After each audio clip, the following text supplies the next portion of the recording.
gotta start with the banter like Joe Rogan and them. 85 South Show. You better stop comparing us to a white man. That's why I said 85 South Show. Them niggas always start with the bullshit. This is for niggas. 85 South Show, that shit. Yeah, that's my favorite. All right, nigga, we got. Either way, this will be enough. We do got to come up with like a theme intro or some shit. I think that'll come too when we record enough, and then we can take a little snippet. Yeah. He has no job. That's nigga start with some music. He has no job, no car. What is he living for? Oh, broke ass nigga. Yeah, that's how you know you. That's how you know you from a country that plays nigga drinking out of a mason jar. This should take me back to slavery. This should take me back to slavery. Color purple, nigga. That's the jar that you fit in. What you talking about, nigga? This shit used to be full of before this it was full of moonshine, and then before that it was full of hooch, and then before that it was jam made by the feet of slaves. All right, let's go. Let's get it.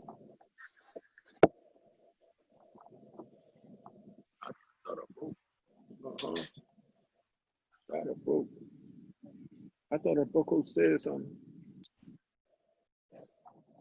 Where we go. You see it coming in. It don't matter. You see it coming in, my nigga. First you off, see what's happening. All right, let's get to these topics. Oh, hey, man. You try to change that subject quick for a nigga get offended.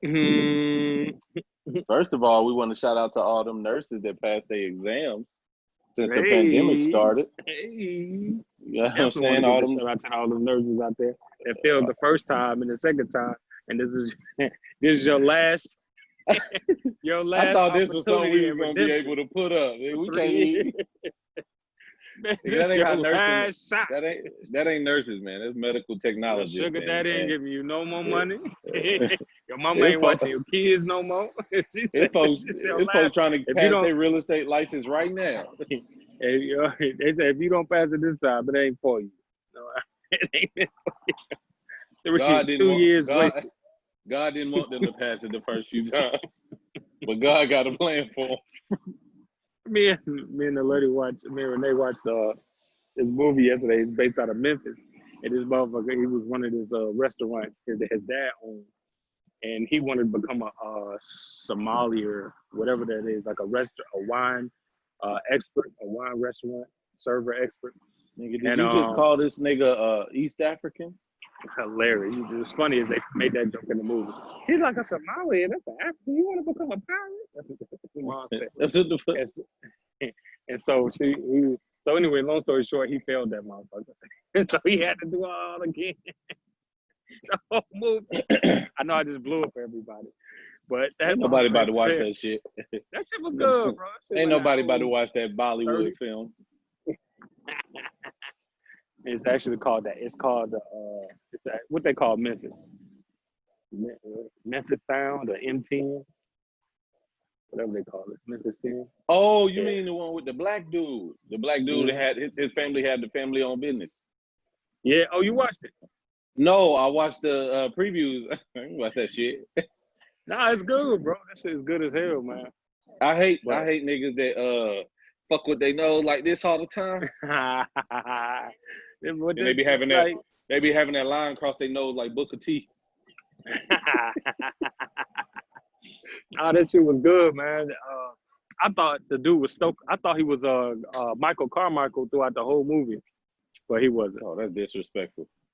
The comedian, you know what I'm talking about? Yeah, that's disrespectful. Hey, did y'all watch that? I swear that's him. Did y'all watch that movie Desperado? I ain't into that movie. Sound old as fuck. It does, but it got to do with this crazy white chick, and it's an interracial comedy, but it had to do with this crazy white chick and this black dude. Basically, you know what I'm saying, they tried to date, it didn't work. Then they ended up finding themselves back in a situation where they was dating. But that's the horrible version. Watch the movie.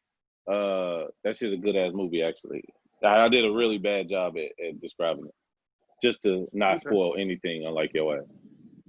Okay. All right, so let's get into these questions. All right, what we got? First one. Why is it worth it? Why is it worth being a husband versus running through a hole? Running through them holes. Don't done it all. Don't done it all. You got to run through the holes to be able to appreciate a wife. But all right, so let me ask you this: if you talking to a young boy, what is it to be said about leaving a trail of tears? So you running through holes, Man, that shit gonna come back and bite you in the ass. That's what this be said about it. Because you're gonna find the girl that you love, you want to build a life with, and then you're gonna have to deal with the consequences of all your motherfucking past decisions. Because not only you gonna be running into these past holes, you're gonna be having feelings of, she gonna be like, oh, well, what have you did with me that you haven't did with other women? And you're gonna be hard pressed to find a goddamn dated your ass out there. Dated you. Right. Well, I ain't never loved a woman like I loved you. You're gonna try to find some emotional shit. Right. You know, did everything else with all kind of hoes. But with your wife to be, you ain't got to save for her. So that's number one, how this shit gonna bite you in the ass. I think when you talk about stuff like that, man, it's easy for me to say it at 30. You know what I'm saying? Don't leave behind that trail of tears. And it's easy to say be honest, because women be bullshitting. Because women will say, I want honesty. You don't say. And then when you tell them every step of the way the honest truth, here's what they say. That don't mean I can't be mad because you're honest. I didn't say that. Well, what the fuck? I'm being honest. You get consequences. You get that. You get called a fuck boy, a fuck nigga. You get called all type of things because and you got to think about it. Women be like, if you just wanted to have sex, why you ain't just say it? All right, let's play this role. Let's role play. Because you wouldn't have gave me no ass. Right. Hey, pretty lady, that's thick. Because you be like, don't approach me like that. I'm a lady. I got standards. Right. And if you gonna smash somebody just because, he probably gonna have more resources than what I had at 18. And you gonna go smash somebody with a car, nigga, not me. You can come to the dorm, nigga. Lay on this extra long twin bed. On the floor. They got a mattress on the floor in the college. You gotta repump that mattress up when he wakes. All you hear is you waking up we gotta split the Uber fare. Like you talking about. They can split it. I gotta count how much these $5 drinks is. Calculate, and it's happy hour. $5 But no, I think that one of the big things is, you gotta, when you start putting value on your life, the whole running through holes and trying to find that fast pace, man. But I won't tell you that it wasn't fun, right? I won't tell you that drinking. It was marvelous. Drinking. We had a marvelous time. It was quite ravishing. Drinking endlessly from Wednesday to Sunday when I was in college, and then drinking. I ain't smoke at the time, so I just had my homies bring the weed. You played it out like a real college kid. I came out the gate playing like a real grown man. Goddamn, I used to love going over women's house who had bread. I was like, oh shit, she got this set up. She got candles everywhere. She got tons of food. She got free liquor stash. She got a whole bunch of, like a whole liquor setup. I was just like, damn, this is cook me breakfast. She gonna cook me lunch. She gonna wear lingerie. She gonna, man. See, but the women that you was the hoe. You just dated women that gave you some. I was a college student. I was a college student. That was the atmosphere. Like them women you dated when you was 18 to 22 was probably 8 to 10 years older than you. I ain't even get to that stage till I was Shoot, probably graduating. You know what I'm saying? Like it was just like where I was at. It was just you in college. It's a plethora. They all there. Why I need to go somewhere else? Because I went to a school. We had about 10,000 people, and in terms of black people, it was in terms of black people, we was like 45, 46%. So you talking about 5,000 black people? It's more women than men. I ain't why. And then what TK say? It's a brand new set of college girls graduating. So every graduation, you knew that there was an incoming class. That's a fact. And I never messed with freshmen like that, but I would mess with upcoming sophomores. So you know what though? I had one.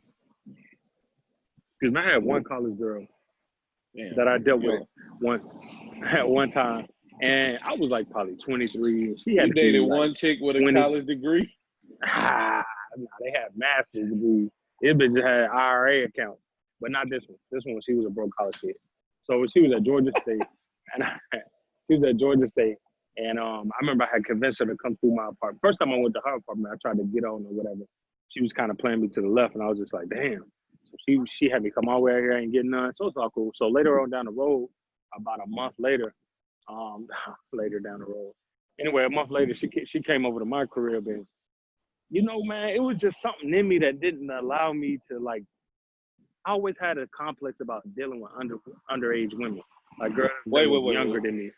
Time out. Underage and girls younger than you is different.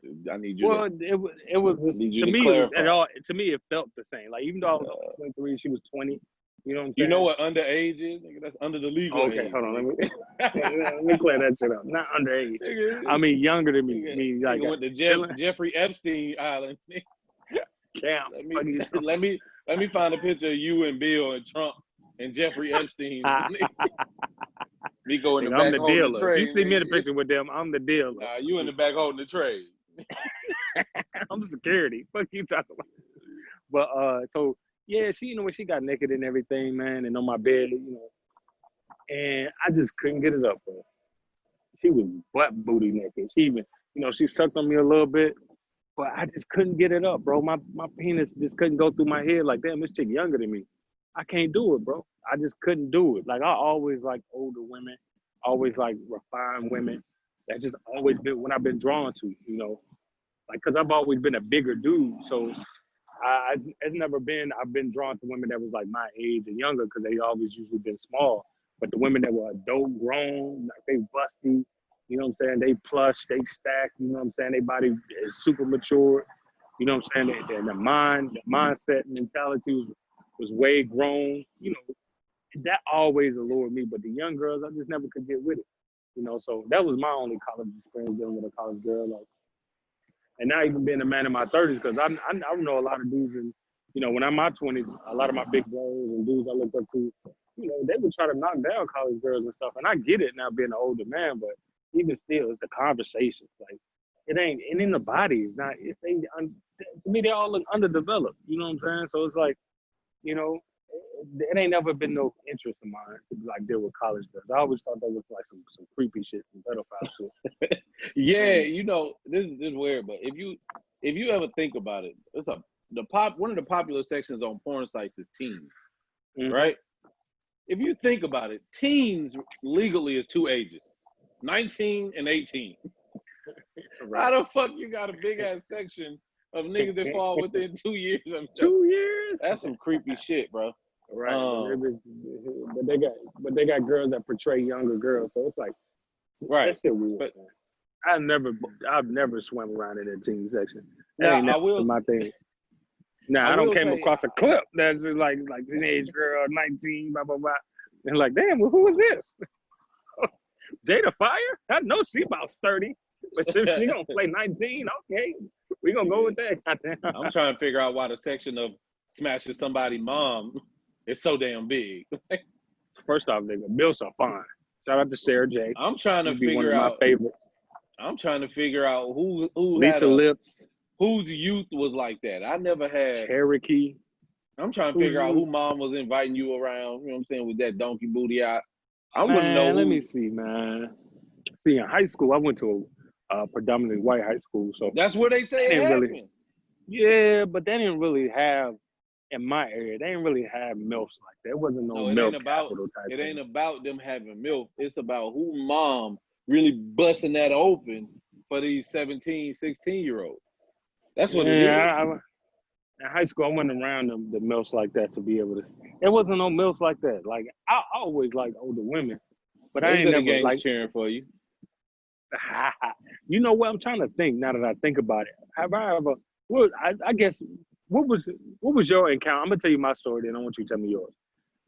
My encounter with the oldest woman that I dealt with when I was the youngest age, and I think I talked about this before. Okay, I had another story, but let me talk about this one. I was a teenager, and this one I lost my virginity, and I was 16, and the chick was like 24, 25, and Oh, this that was the before oldest in age. Nah, I think the oldest was the oldest. Nah, I've knocked down like a 62-year-old before, and I was How old was you? this was like 2 years ago. I was like, what, My 29, 28? darling. You smashed Lady Eloise. Nigga. Oh God, boy, it was terrible. I'd never She go that probably high had a again. long ass cigarette. she had a, But she had on this Gerald cream. She had on this Gerald cream that like this heavy ass greasy Vaseline lotion, and it just stinched, man. It had a horrible stench. But she put it on me though. But she was just so greasy. She wasn't wet. She was You been greasy. holding out. You been holding out because I ain't never heard about that one. Yeah, dude, this is a tale, man. I had been trying to knock her down for a minute. I haven't had through some of these Since she was Facebook 40. groups. Nah. Like probably a year. I had probably like, damn, I'm gonna get up on that. And we would flirt every now and then, exchange messages and shit and DMs and all that. And we just never had the opportune time. Plus, I was fucked up. This was when I was Ubering and staying with my mom and shit. So I ain't really had no money to, do move like how I wanted with women. So I was at that point, I was damn near taking whatever I could get that was reasonable. You know what I'm saying? and that was a stretch. But anyway, that's another stuff. But anyway, so she hit me up one day. She wanted me to come through for the Super Bowl. And I think this was when the Eagles won. And I was gonna come through Super Bowl night. Excuse me. I was gonna come through Super Bowl night, but I had one of my bros with me. I had took with me to this party. And so I couldn't fall through. So I tried to fall through, and I think I had another chick hit me. I tried to fall through her crib. Anyway, so I told her I couldn't fall through. So anyway, a week later, she hit me saying, I'm stuck, blah, blah, blah, blah. I was like, no. She posted on Facebook that she's stuck. She's like, oh man, I'm stuck here. My car went down or some shit like that. You know me, what I'm saying, being the opportunist that I am. I was like, oh, you know what? I can come scoop you up. So I was like, all right, I'm gonna come scoop you up, whatever. So I come scoop her up at the car dealership, at the car shop. You know what I'm saying? She been wanting to give it to me. We've been exchanging texts about what we gonna do when we had a time. The only thing was she had kids and they lived with her, and I ain't had no place of my own, so I would have to get a motel. You know what I'm saying? Motel, not the hotel. So I You was was broke. like, facts, big facts, broke as hell. So I hit her, so I came through, picked her up. You know what I'm saying? She was like, she was basically saying, we're going to go to her house after. I was like, shit, let's do it. So I picked her up, went right around the corner to her crib. She had the smallest crib in the world, bro. She had like a Cottage. Nigga, that's what they get. It was an apartment, but bro, I ain't never seen no apartment like this. This is literally a 1-bedroom apartment. And nah, she had a bunk bed set in there, and it was her and her 2 daughters, and her daughters at school, obviously. But I was like, damn, you sleeping on a bunk How bed? old I was thought her I was daughter? fucked up sleeping on my mom's couch. Her daughters probably had to be like teenagers, preteens. You know what I'm saying? Just judging by the stuff I saw when I walked in there, and it just had this whole thing, this veil over the bedroom. You go in, open it up, this big ass bunk bed set, huge bunk bed set. I ain't never seen a bunk bed set this big. I mean, top and bottom. She had a king size bunk bed. She had a daughter at the top, a daughter at the bottom. I guess she slept on the slanted part, the part that came out. And it was just small, dude. All this shit was packed in this tiny ass apartment, bro. And But I'm saying I can't judge because I sleep on my mama's couch, you know. So I'm like, fuck. And I'm like, nigga, I can't really get some ass. So I've been wanting to plug her old ass for a minute. So, you know, she was an attractive older woman. You know, she did yoga. She was a yoga instructor and everything. Big old titties. And you know, she got, you know, we got to doing it or whatever. And she went to the back and greased up. That's when I said meant that she wasn't wet. She was just greasy as hell, head to toe. She greased up. Maybe there's some shit they did in the 70s and the 60s. You know, they got greasy before that. But she was greased up. She greased up. And dude, we had sex, dude, and it was just this stench. It wasn't like she didn't smell bad tonight. And the sex was good, by the way. Man, she was keeping up because I was putting that thunder up under. But she rolled me and everything. But she brought that thunder. But it was this stench that was on me for a week, bro. I was like, I ain't never going that high on the ride again. Bro, the stench was on me for like a week, bro. And it traumatized me. The stench did. It wasn't a bad, like, it was stink stench. It was like, this is like an old person cream that they use stench. You know, that was okay. So it wasn't her. It wasn't her. It wasn't her. Yeah, it was just her natural whatever body. She put on you. She was using, yeah. Whatever she put on me. She put on some repellent. She said, ain't no hoe getting me bit. But, bro, dude, the sex was good, though. She put it on me. She topped me off for a long time. She rolled me for a long time. It was good, bro. It just, did she take her teeth out first? Hilarious. Nah, she wasn't, like I said, she looked good, bro. Not look good for her age. She looked good, period. You know what I'm saying? And, but I would just say I ain't never going that high again. That's why I told you, I was talking to my coworkers last night. After 60, and I can't get my dick up no more, I really don't care to live much longer. You just ain't got no experience, man. You just, I think, with me, let me think. Maybe, I would give mid-50s. I think that was my experience. That was the oldest woman you ever dealt with? Yeah. Just a mid-50s chick. She was like, it wasn't even, here we go, this is how ignorant I am. So on the east side, there was a place called JJ's, Juicy Joint or Juke Joint or something like that. On the east side of where? On Atlanta. It's on, you talking about JJ's Fish? No, Food Wop. Oh. It's like a little juke joint. So I didn't know they had no juke joint on the east side, but go ahead. Right. So it's small as hell. It's off Glenwood, because if you go all the way up, so I used to live on Columbia. So right near Columbia and Glenwood. This when I knew you? Yeah, it's when my mom used to live over there. Oh, yeah. I know what you're talking about. All right, go ahead. So, I know exactly what you're talking about, yeah. So you come down a little bit we used to be a fish joint up there. You come down a little bit, and it's like this little small little place. It's decent inside, but I was the youngest person in there by like 30 years, bro. Like, I promise you, if you went in there and you was 45, you was young. You could tell it's a place that older people just went there, and I went there probably about 8-9 times just to scope it out. Oh, you listen like that to the shit. music. You like that shit. Yeah, them older women treat you right, bro. They talk to you right. That, and then there was another place. Hey, young man. It was another place off Memorial, right near the what is that? South DeKalb Mall. It was right over there near South DeKalb Mall. But I don't so what happened? Get to the details.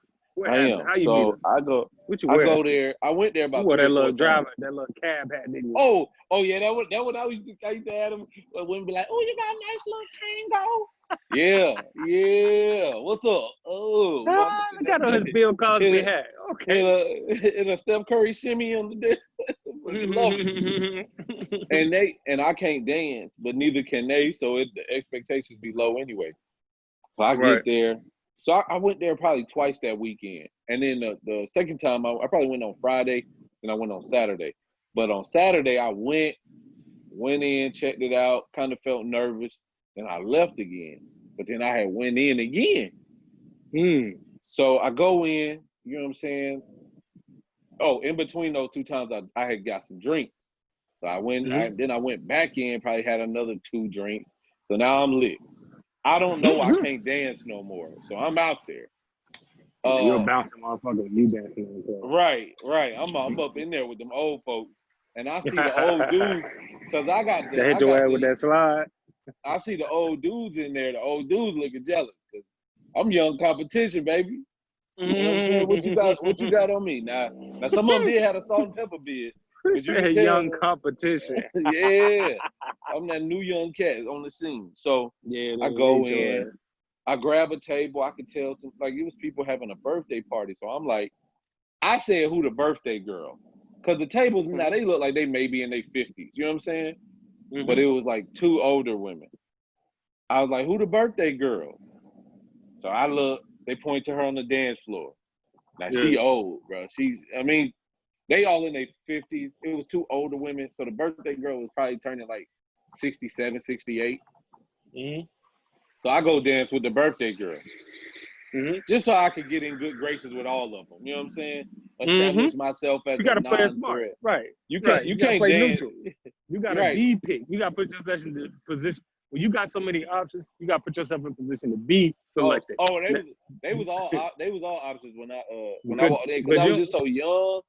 I was so young, but I looked mature. So I was in my it was probably about 4 or 5 years ago. So I was in my mid-20s. But So you was in your master's degree program. No.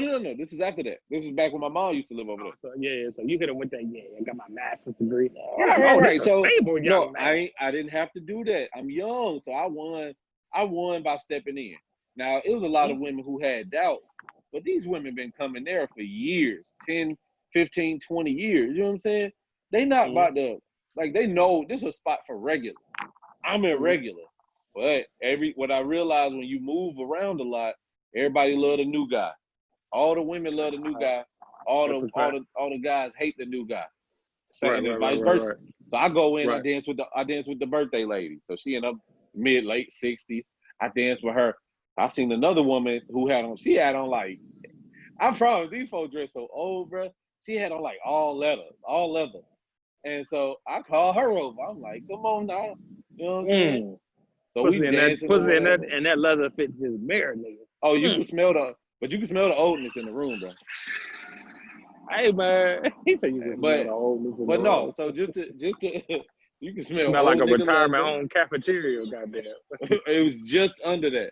But no, so just to speed it up, you know what I'm saying? I called that lady over, we danced or whatnot. Now they ain't twerking. So I just was like, all right. Cool. My mission is always to get the number and get gone. So after I got her number, I got ghost. My man. I got another chick number and then I just got ghost because up the street was a Jamaican joint, and that was I love that Jamaican joint. But I love Jamaican women. So I vamped out and I had to. I vamped out. I gave her a call because I tried to be respectful to my elders. So the next day I gave her a call, which was Sunday. But I also made sure it was after church because, women don't love nothing better than twerking on Saturday and going to church on Sunday. So I call her and, of course, she's coming from church. And so I just hit her up and I said, let me take you out. We went and grabbed I think the first day we grabbed brunch. Then I hit her up during the week again. And then I hit her up again probably Thursday.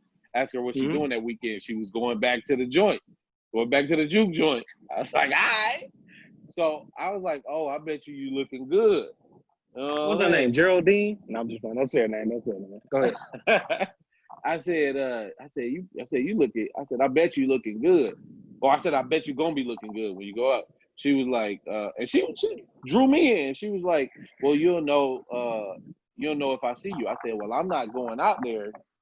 I'm not going out there that night. I got to work overnight. And she was like, well, you can see me before then. Cool. I'm in there. Like swim. Man, I'm telling older women know what to say, bro. They're not gonna leave you on no game. You ain't gonna never know where you stand with an older woman. They gonna let you know. When some shit come up, they're not trying to rely on you to think throughout the whole process to find a way to prove to them that you're interested. No, they young man. Well, this is what we gonna do, young man. We can do this. How about you do this, young man? Woo, I like that. I like that. Young man. Yeah, that's cool to say, but I done dated some women I done dated some a 40-year-old with 20-year-old problems. Hated it. Now that's one of my things. I never dated an older woman that really, really, really had it all together. Like, no, I have, bro. I've been through plenty. Well, yeah, that's why I envy Oh, you, nigga. You done dated them women. Dude. I be like, oh, women broke too, nigga. Shit, living with your daughter. I can't tell. You living with your daughter. For that one. You stay in the den, nigga. But no. So yeah, but no. In terms of the experience, though, I felt like it was a long, drawn out thing. Like she was trying to show me that she was sexy and shit, and I was like, she had. I came. Sometimes older women just want to see if they still got it, just like you're OG. You want to see if you still got it. She had on leather thigh-high boots. Oh, and God. like a dress. So she had I would have knocked the stank out that monkey. Ooh. And so, again, she stayed in the. I don't want to say it was the den, but it was a split level house. So she stayed on the bottom, and her daughter kids was up top. And it was no, you know how you go into a house on the bottom, on the main level, you got to drive. I know what you're talking about. Yeah. Right. And you go in, you go downstairs. That's how I used to have to sneak in my homie house. Like, hey, my cousin had a house like that. Yeah. Stay there till my mom, and then I used to love going to girls' houses who had houses like that because we had a whole section to ourselves, basically. Right. So, and over the downstairs balcony, you had a sheet. You had a sheet there, so when you walk in, it's a sheet directly right there when you walk in, and you got to either walk upstairs or move that little sheet out the way, because that was her door. Don't go past my sheet. Everything over here past here is mine. But yeah, she tried to be romantic. She had 3 candles lit. Oh, okay. That thing was too big for them 3 candles, nigga. But yeah, and it's funny because everybody was awake. You could hear footsteps and all that. But was it good? Oh, wasn't good. You a sexual rabbit. Had a little scrapey. You know what I'm saying? Like scaly. Oh, really? She put some teeth in it? Been doing this for too long. Too long. And she talked herself up too much. You in your 50s, bro. Like you 30 years older than me. You don't gotta. You should know your way around a penis. Right, but I think I flinched one time and then she kind of corrected it. But she was that's how you throw that sign without. But it was throwing it all the way off. You throw enough signs. I did like that. Get it right. I hope she didn't think I was running from it. I was like that. Yeah, you can't. Yeah, when you do the then she gonna think she's doing a great job. But when you hit her with that jerk, that herkin jerk. We about to hit her with that elbow, people's elbow. But no, I mean, it was good. The sex was good, but it wasn't something that was that I felt like I had did you go back and hit it again? Nah. She hit me up a few times though, and I seen her at the joint. Yeah. Cause of course I went back. You know what I'm saying? Recruiting don't stop because one person falls through. Fuck you, talking about. We always fishing, baby. But also, I think that's what it was. What it was, and that's one thing I did respect, that we had the line, and we was like, all right, this don't have to be no forever thing. You know what I'm saying? Even when I come in the club and cop block on you, and you're not gonna. She spoke. We spoke. We had a good little conversation. She asked me how I was doing, like we went to church together. Good shit. I like that shit. I love that. But that's how you should do it. I mean, it either means she used to getting fucked over, or she just mature about it. One of the other shit. You know what? The girl that I had, the older woman that I knocked down, she came to the party that we was all at. We had the same energy. You know what I'm saying? Same cool energy. Nothing flirtatious. You know what I'm saying? Nothing obscene.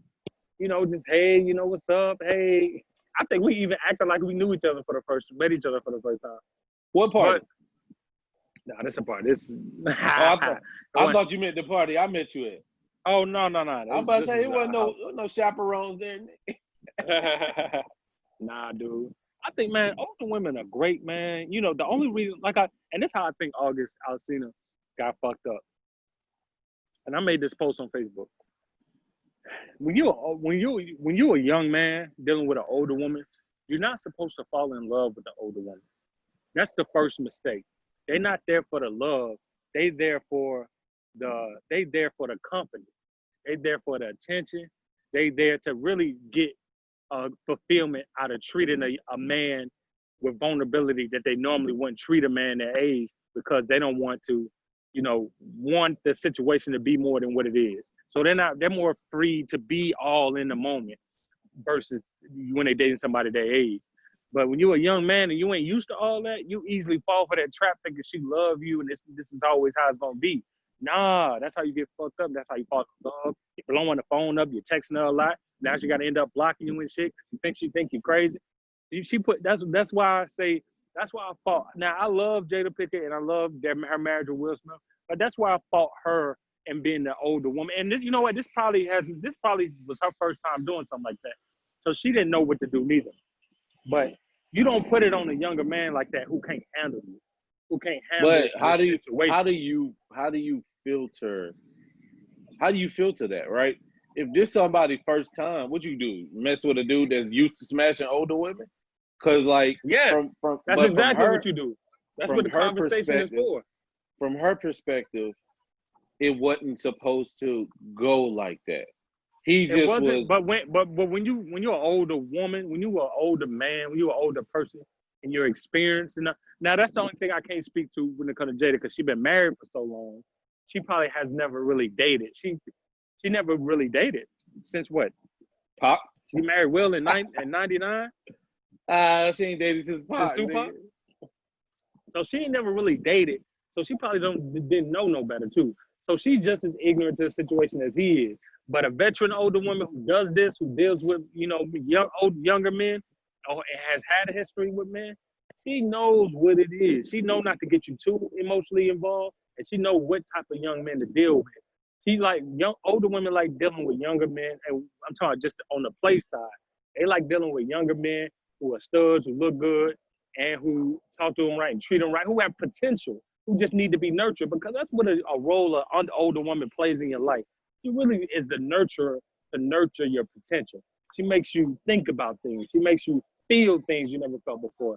She makes you know what it's, because a lot of young men especially don't know what it's like to be treated very well, to be catered to. Most young men don't know what that feel like. So when you get with an older woman, she's gonna treat you and show you what it's like to be catered to. And after sex, she's not gonna give you no paper towel or no tissue in the bathroom. She's gonna go in the towel and get a warm cloth, a warm towel, and get to you, wipe yourself down. Look at him trying to raise folks' expectations, bro. I'm trying to give you the game, you know what I'm saying? So if that towel ain't warm, she don't give a fuck? If she don't get you no towel, she don't give a fuck.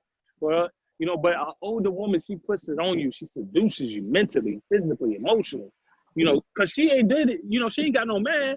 So she got all these things she wanted to try and read about, and she always wanted to try out, but in the safety environment of her home, and on the safety environment with a young man that she can trust, that's really just there for the moment. You know what I'm saying? So you gotta, as a young G coming up in the game, you gotta respect that game. And if you can't respect it enough to enjoy it for what it is, which is the moment, then you gotta step away from it. When you start looking for love and all that from these older women like that, I ain't saying it can't happen, because I got a few homeboys who marry older women, but I'm saying, when you go in, this is the conversation. Me and my lady talk about this all the time when we watch these reality relationship shows. What kind of conversations aren't you having when you don't even know these basic things about a person? How deep are these conversations not going? But see, with me, when I was young, and I used to run with a group of guys who used to call ourselves the 18, we would, be knocking down all types of women, but especially, older women would want us, and they'd be great looking older women that got their shit together. And we knew what time it was, and we appreciated them. You don't taint the water. You don't fuck them up. You don't jade them enough to where they regret what they do for you. Because the older woman will go out the way for you. Like, I had older women. And it don't be my first books. Nah, it don't be nothing. Yeah, like older woman. I remember the first time I stepped off the porch with outside of being 16, when I became a grown man and dealt with my first older grown woman. I turned 21, and she came and picked me up at my mom's house. No, I was 20 at the time. I don't even think I wasn't even 21. I was 20. I was 19, 20. But it was my birthday going to 20. She picked me up from my mom's house. because I moved out at 21. And then she took me to her house over there in Douglasville. Nice ass crib, big crib. I mean, dude, I went over there that night. She put on some sexy red lingerie. I was in her bed waiting on her, and she put it on me. And after that, she went downstairs, cooked me dinner, had me. This is my first time having a mimosa. She made me a mimosa. I was like, what the fuck is a mimosa? She made me some mimosas. She made me some all kind of drinks. We watched TV, went upstairs, knocked her down again, fell asleep, woke up the next day, topped me off. In the morning, after that, she made me breakfast and then dropped me off at work. And then when she dropped me off at work, she gave me a gift bag. A gift bag. It had it had a book in it. It had Robert Greene, 21 Laws of Power, and it had a cupcake in there and a Starbucks gift card. And she do this to all the young boys. And so it made me feel special. I ain't never been catered like that before in my life by a woman. So, but it set the standard of what I should be, what I should have a standard of. Okay, these are the kind of women that deserve my full attention. Women who treat me like she didn't ask me for nothing. I didn't have nothing. I didn't give a gas money or nothing. You know what I'm saying? I met her on Tag. The website Tag. So the bottom line is, you saying it's Jada's fault. I ain't saying I can't say it's her fault because she don't have experience doing so. What I can say is that, no, first off, August, I think he a coward for airing out business. Being a young dude tonight, one thing you don't do is you don't kiss and tell. You know right. What I'm saying? So how do you balance? Because I agree. I think that you can't ask for something and complain about it after you get the consequence of receiving. Exactly. So how do you? But how do you? He balance thought she was out, gonna actually leave Will to be with him. He's a motherfucking nut. But how do you balance out the feeling of? So as black men, we don't express ourselves enough, right? No, that's why older women have to get you right. Right, but how do you balance out not snitching versus I'm hurting, bro, and I just want to express my hurt? Well, first off, you express your hurt to people that you love. You express your hurt on how to deal with it to a professional therapist, a professional mental health expert. But in his case, you express it via a song. No, you want me? First off, no, it didn't come out in the song. It came out in the Instagram post first. The song, hold on, the song was first, and then no. He did this for the album, right? So that album, he made a statement years ago that people was like, him and Jada, what? He made it on Instagram. But he made it on the last album. He had a song on the last album. Yeah, he did. He did have a song that's right. True. That's true. So I get the art. He been snitching. We just bored enough to listen. True. That's true. He been snitching in records, and I get that. If you're an artist, you snitch in records. But even still, when there's a lot of confusion, shout out to Vlad. He said he's snitching. I hope to get on Vlad one day. I love Vlad, man. Shut up. I think that even still, when you do it in records, you still don't go out and snitch. It's just like these rappers. They snitch on records all the time, telling about crimes and shit. But you don't go in the actual interview or you don't make public statements that clears the air about the snitching. You don't snitch just blatantly out in the public. You keep that shit. If you're an artist, you keep that shit within your artistic realm. You don't come out and snitch and tell the world, well, this is what we did. He had a whole fucking interview where he talking about, like, come on, that shit he violated the G code. Let me tell you why. He never did that with other women he dealt with. So he knew better. Keke Palmer, right? That was afterward. This was the whole aftermath. Now his emotions is everywhere. And he's vulnerable as fuck. And so anything because Keke Palmer didn't even make no foul statement about him. She just spoke on the truth incident. She said, I did like him, but he didn't, he curved me or whatever. We're not together. That's never been my man. And then he came out the blue with all this, you was all up on me. And then, like, that shit coward shit. That shit is some coward shit. As a man, that's some coward. And you want me to tell you why he know this was some coward shit? Because he used to be a street nigga. You a nigga that used to be in the streets, you used to being around street niggas, you know the code is never to tell, especially if you sold dope. You don't sold dope before, he know the whole snitching protocol. That accounts for women too. You don't kiss and tell, bro. That's why he in violation of that. That's why I consider the shit that he did was weak. Because you don't come out, especially against a woman, like that shit cowardly, bro. If you don't come out against some shit, a man did you wrong or some shit like that. Something you could stand on, somebody that can go toe to toe with you. You don't go with out of no woman, especially He some said married he was. woman who you know He got said shit he to was lose, okay. bro. He said he was okay with it because he had Will's blessing. Which is cap, because Will said I never gave you no fucking blessing. I ain't gonna say that it was cap because And even still, if Will gave him his blessing, you know the circumstances. You know that's a man's wife. They're a public figure. They're public figures. You know they got a lot to lose. You don't jeopardize that by just running your goddamn mouth. That's violation. Me and you, we don't do shit with all kinds of women and shit like that. We'll never reveal their identities and shit. We might tell stories, but you'll never know exactly who we talking about. Never. Yeah, you Because you still won't violate don't. the code. I done messed with chicks for years, and you still call them Rapunzel. Right. What you talking about? We got all kind of cover up names for these motherfuckers. That's a fact. So that's what I'm saying. When you older, when you dealing with older women, is great, man. It's ecstasy. It's erotic. It's you feel. You know why? Because a lot of that too is that motherly love that comes with a lot of that. Especially when you're a young man growing up in poverty and shit. You know you come from your mom having to work all the time, so there's a lot of emotional neglect in that area where you go out in the world seeking that from women, and older women provide that. Now, when you're not a player in the game, you get fucked up because you mistake that appreciation that this older woman is showing to you, bestowing upon you. You mistake that for a love that you need to commit to, and that's where you fuck up, and that's where he fucked up. So, I know and how I think you feel. Jada is wrong too, huh? I said I know how you feel. I wasn't where he is. What you think? I wasn't where he is, but I know that sometimes you might ask for more than what you can handle. Yeah. I had went out with this lady, and she was older, maybe about like 10, 12 years. And this was not long ago either. So I was probably mid-20s.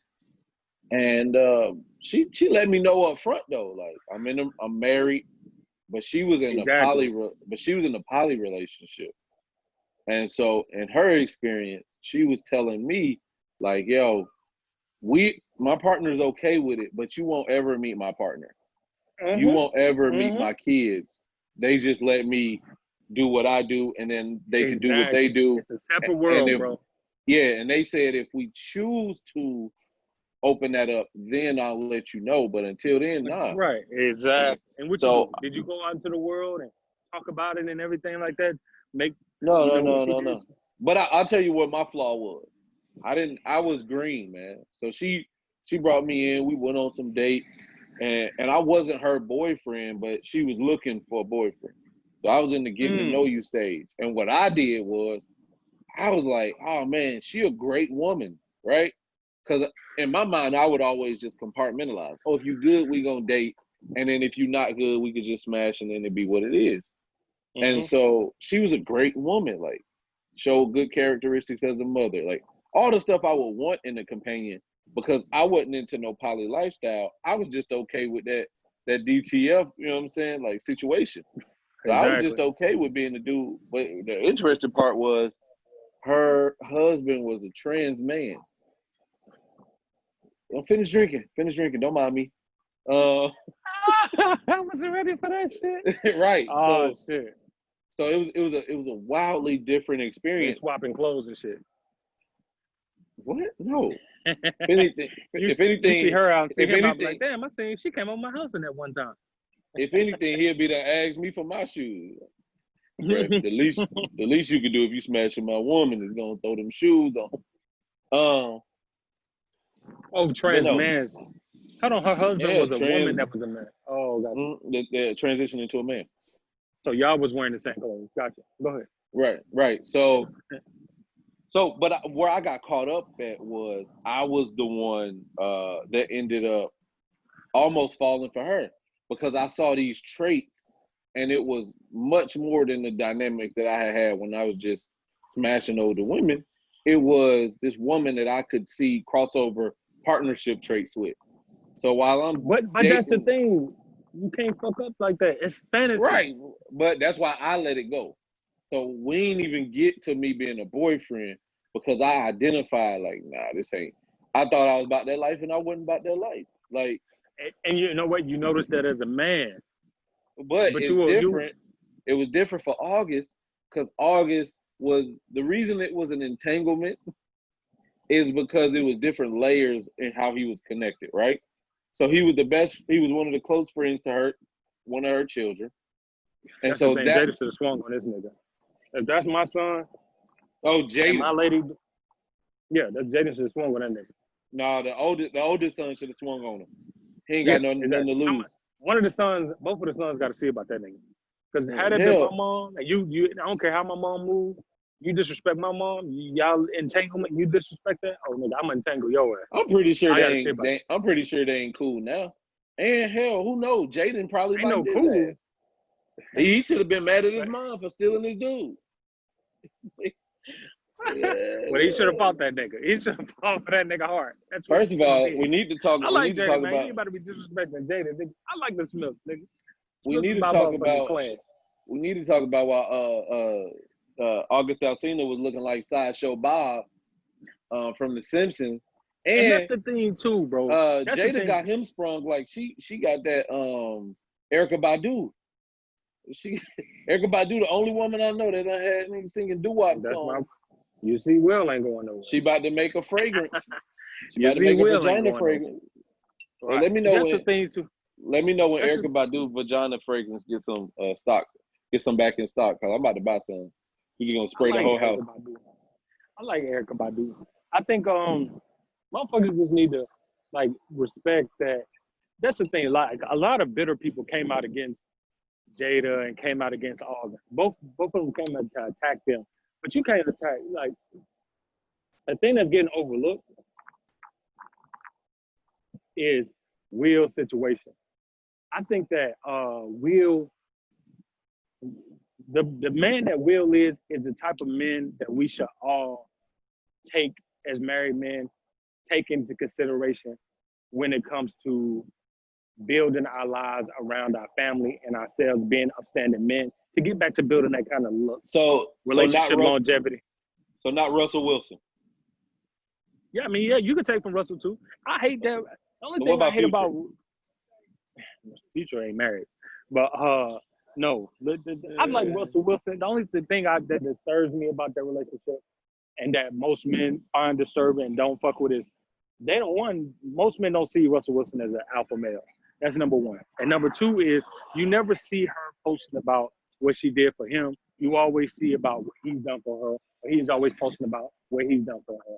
And so when men, single and married men alike, see that, they're like, damn, if I was a woman, I would be inspired like a motherfucker if I had a husband that's just doing X, Y, and Z for me, always surprising me, always buying these big lavish things for me, taking care of me, took me in, my kid in, loved me, cherished me.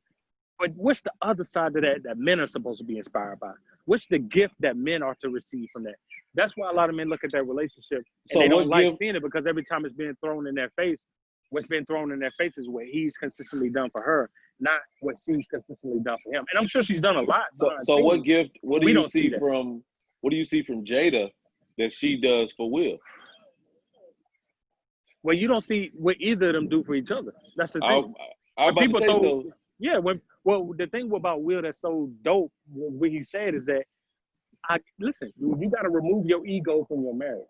If your marriage is, you say I do, he said till death. He took that vow exactly how you should take them till death do us part. Now, no, he didn't. Something happened because he said I was done with you, my nigga. He said I was done. But that's a conversation for later, because I think when a lot of people miss when he said that is that, to me, I'll talk to my lady about it. I was like, that sounds like she did some shit early on as well that fucked up the marriage, that caused him to want to. He used to reread that letter to Tupac. Hilarious. He did say he was always done to their relationship. But then you found out that the daughter wrote a letter to Tupac too. How you feel? How that make you? And she wasn't even born, my G. That's the thing that women are forgetting. That's the thing that women are forgetting. They forget that men have emotions too. I know we strong and shit like that, and we resilient, and we keep a lot of shit in. We don't share a lot of shit how we feel, but that don't mean we don't feel shit neither. And I think that's the biggest part that gets taken away from Will, is that he said, regardless of how I feel, this marriage and this family is the foundation that I built and that I have to be responsible for keeping together and growing, regardless of the things that they do to hurt me. That's a man. That's a motherfucking man. That's a real motherfucking man. Now, I'm not saying that men got to sit through cheating and divorce. I mean, cheating and abuse and all kinds of shit. You know, deal with what you can handle. But at the end of the day, he did some shit I respect, which was to say, I'm gonna put my ego aside because this is bigger than my ego. Our relationship, what Will did, he thought about all the things that were, and Esther Perel, relationship expert, talks about this all the time. You had people always harbor on what wrong that person did with them and immediately forget all the rights that person did by them. They were there when you were sick. They were there when your family was sick. Excuse me. They were there when you needed help. They were there when you felt like this. They were always there in those time and moments you needed them and wanted them.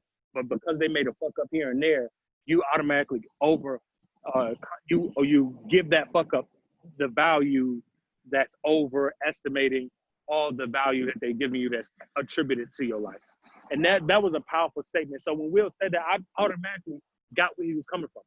There was something about that marriage that's more, not just the wealth that they got and shit like that, but there's something more attached to that marriage that he sees more valuable than the fuck ups along the way. And people can say, oh, he cheated and all that. A lot of women say that, oh yeah, he cheated. And we don't know. We probably won't ever really know. Right, they did that for ego. That's an ego as hell. Right. Because it's egotistical. The woman ain't gonna fuck up unless the man fuck up. That's what some motherfuckers That's what they believe. Right. Yeah. Right. That's what they believe. Right. Right. So, you know, but so I think that Will is, I think that August fucked up for that. I think this should be a learning lesson. But he need to shut his fucking mouth when they come to these women. He need to shut his mouth, bro. That's his bread and butter. That's some coward shit. Like you need to get with other. He need to get with other emotional ass R&B vets. Exactly. He need to holler Genuine, Tank, not Tyrese. He need a mentor. That's what he needs. Don't talk to Tyrese. He need a mentor. And you know what this is all a tribute to? This is all attributed to growing up without a father. I know, you know, I hate to say it, but when this is, I thought it was attributed to him being light skinned. But but when you grow up without a father, you grow up without that emotional stability to be able to endure, and you grow up without ever checking you. Somebody made a post. I would say, and this is what I tell women when they say they don't feel like they need companionship. What growing up without a father does, especially if you feel that way. Hold on, but when it comes to marriage and long-term commitment, if you grow up, so I always tell women, try to find a father figure, but never substitute that for a father, because what your father in a healthy long-term relationship will do, it will teach you how to be with an individual long-term, how to work through issues. It will teach you that everything, then it'll teach you like, okay, cool, it's good and it's bad, but now this is how you work through it. You don't leave the relationship because you got problems. It teaches you resiliency within it, and you find that value. You can directly see the value of man to woman and man to child, and that's what we miss.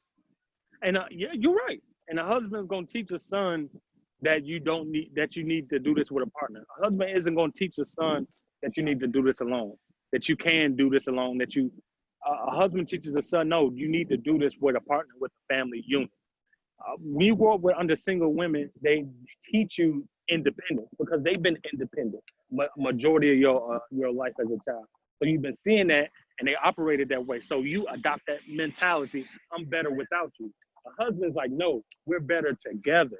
You know what I'm saying? We got to endure whatever the fuck going on together. You know what I'm saying? So that, again, this is all attributes to lack of fathers, lack of healthy black marriages. And this is why we got to have more of it. August, he's a direct resemblance of growing up in poverty and growing up without, outside of a married household, black married household. Not the grandma and granddad. Talking about your father and your mother being together as husband and wife. I was gonna get into the next question, which was do you feel like?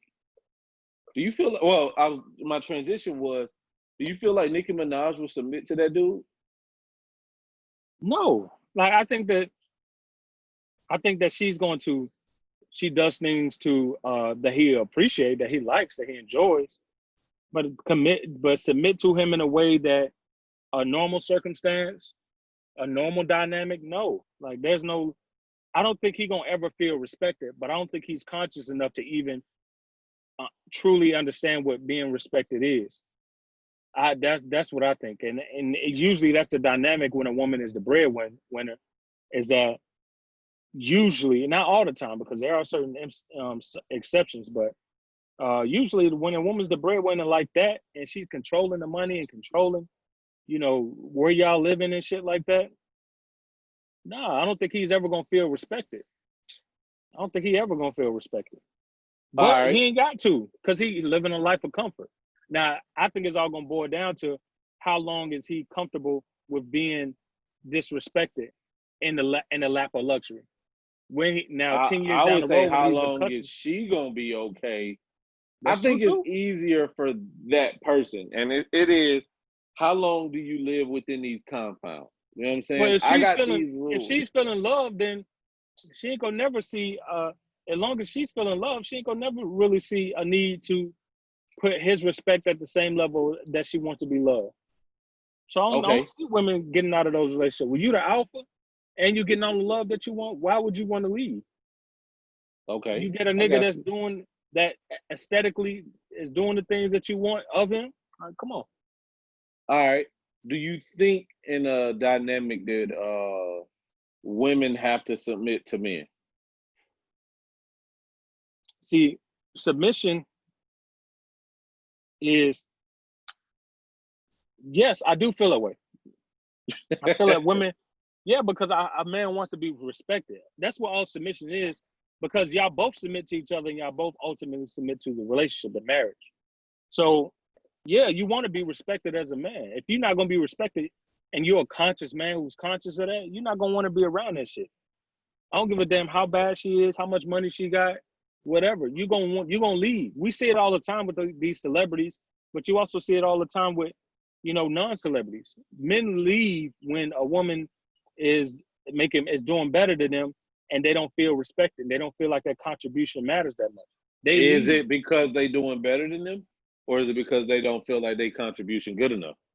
I think it's both. I think it's because they're doing better than them. They don't do. It's hard to facilitate. How can you help make your man feel empowered when you're doing better than him? So I feel like this. When we talk, even because even like in my relationship now, like I plan on marrying her soon, but as you know, there's been we went through our battles, and it definitely was like she makes more than me right now. My projection is gonna be a lot more. I'm eventually gonna be making way more than her, but she makes what? Me and her talked about this. She noticed. That was that funk flex. Yeah, but at the end of the day, it's not. We both learned that it's not going to be about who's making more or not, because it's going to be about just contributing toward the marriage and the family. But even still, I'm not comfortable in being in a relationship with a woman that is always making more than me. That I'm not comfortable in that position. So let's say a man make a decent salary, right? But his woman make more. Not just make a decent salary. What is he doing?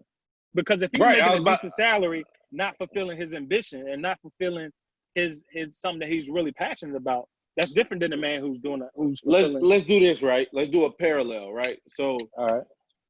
The reality is some people have to be bottom level good to make top salary in America, right?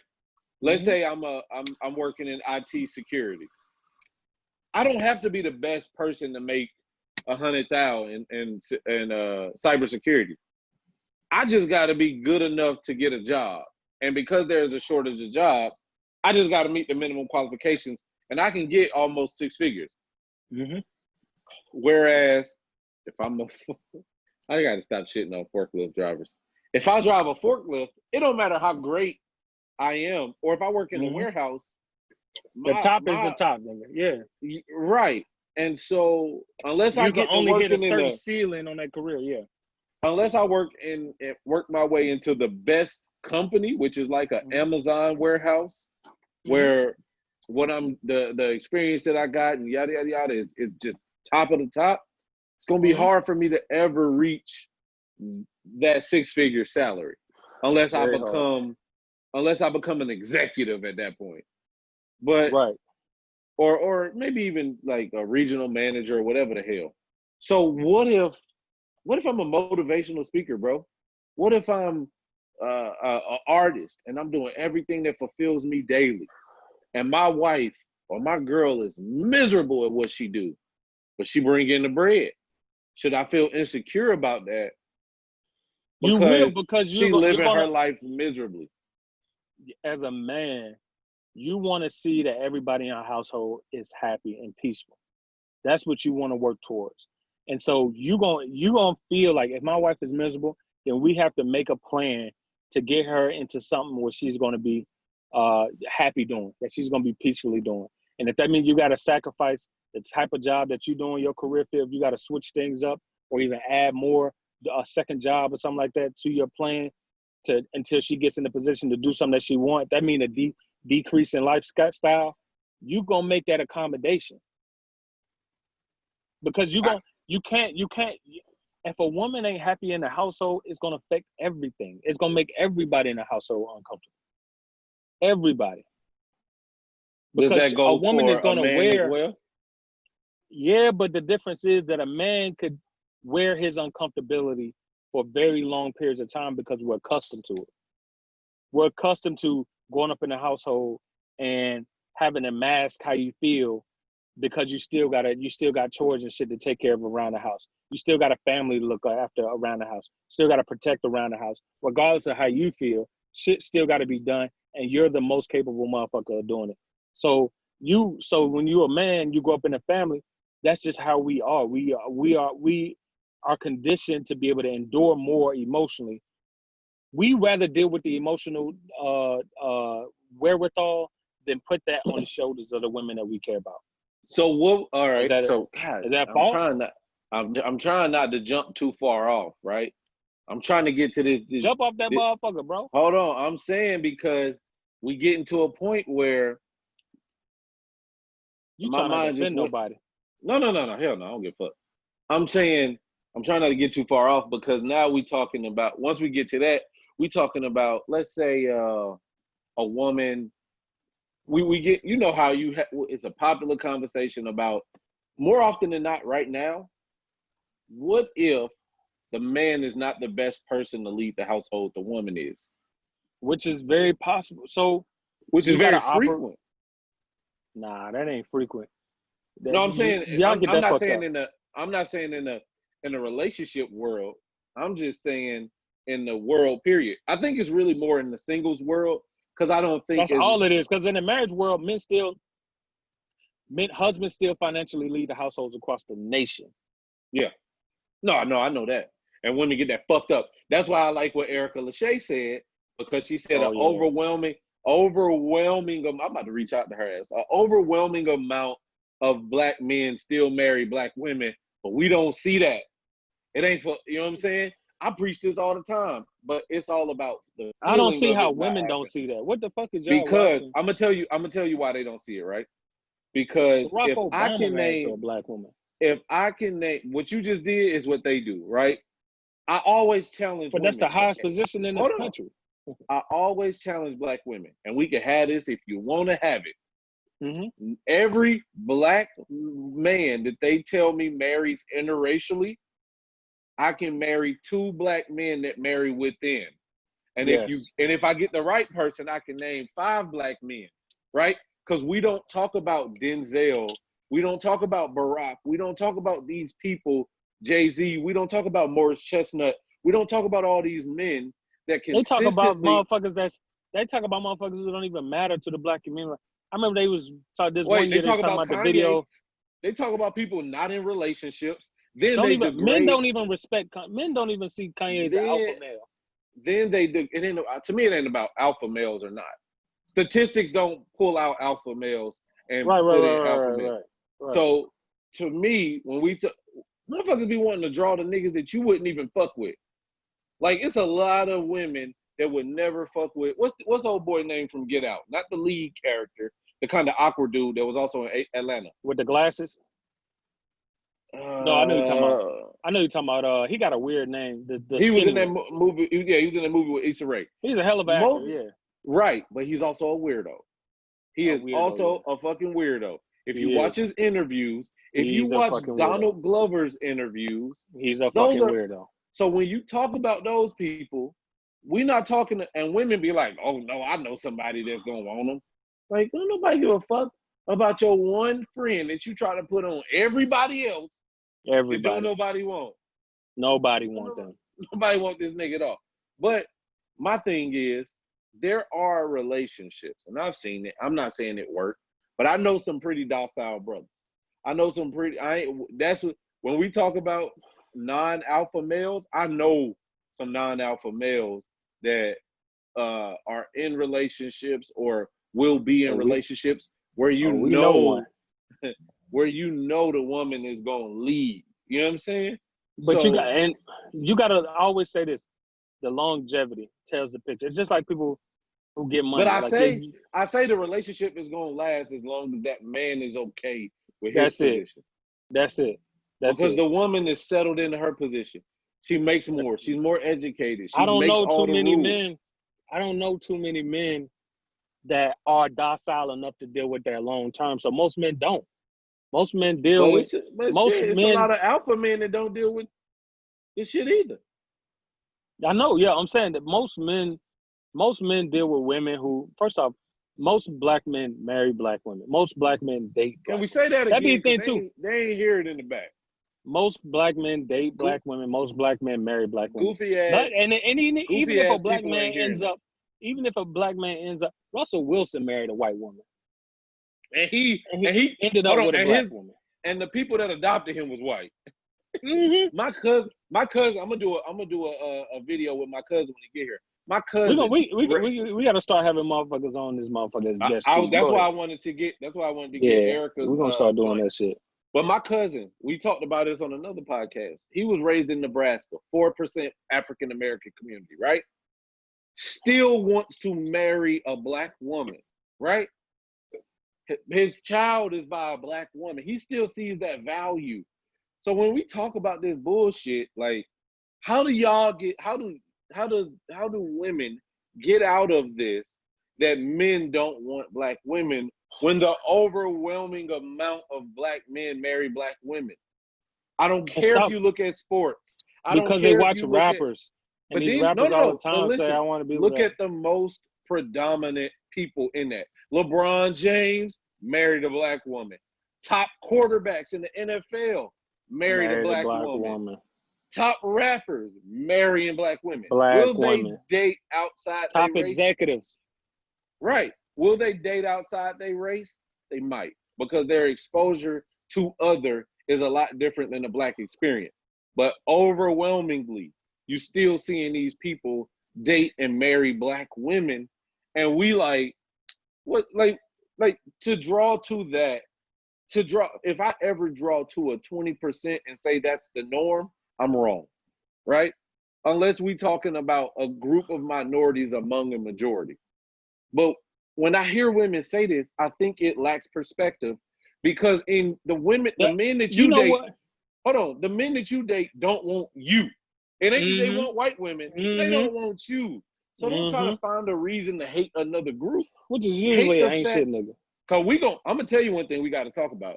One thing we definitely gonna talk about is the shit that women think they doing right as a companion that they doing wrong. We gonna say that for another Skip. We gonna say that for another conversation, Skip.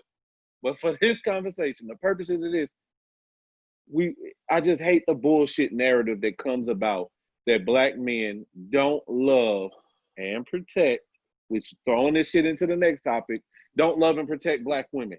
As a black man, what does protection look like to you versus what you hear from black women? And one time we're gonna have a conversation with a black woman about what protection means for her and for Black women. But we gonna find a guest for that. The thing is like this. When they speak, it's just like when I'm speaking to Black men in DMs and groups. You gotta research your beliefs for validity. You can't just have a belief, throw it out there, and say this is true generally, or this is true most of the time, without having some type of research that backs that up.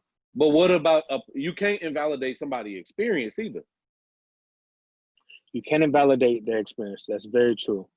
At the same time, you can't impose your experiences to be the overall experiences of others at the same time. Because but Megan said y'all don't stick up for Black women. And that's what's funny is, you know what's funny when Megan said that? What I thought was fucked up? She signed to a Black motherfucker, a Black man. It's a Black man that took it's a Black man that took a chance to sign a Black woman as an artist and throw hundreds of thousands of dollars into her. And it wasn't no Black woman that took her on the deal and signed her.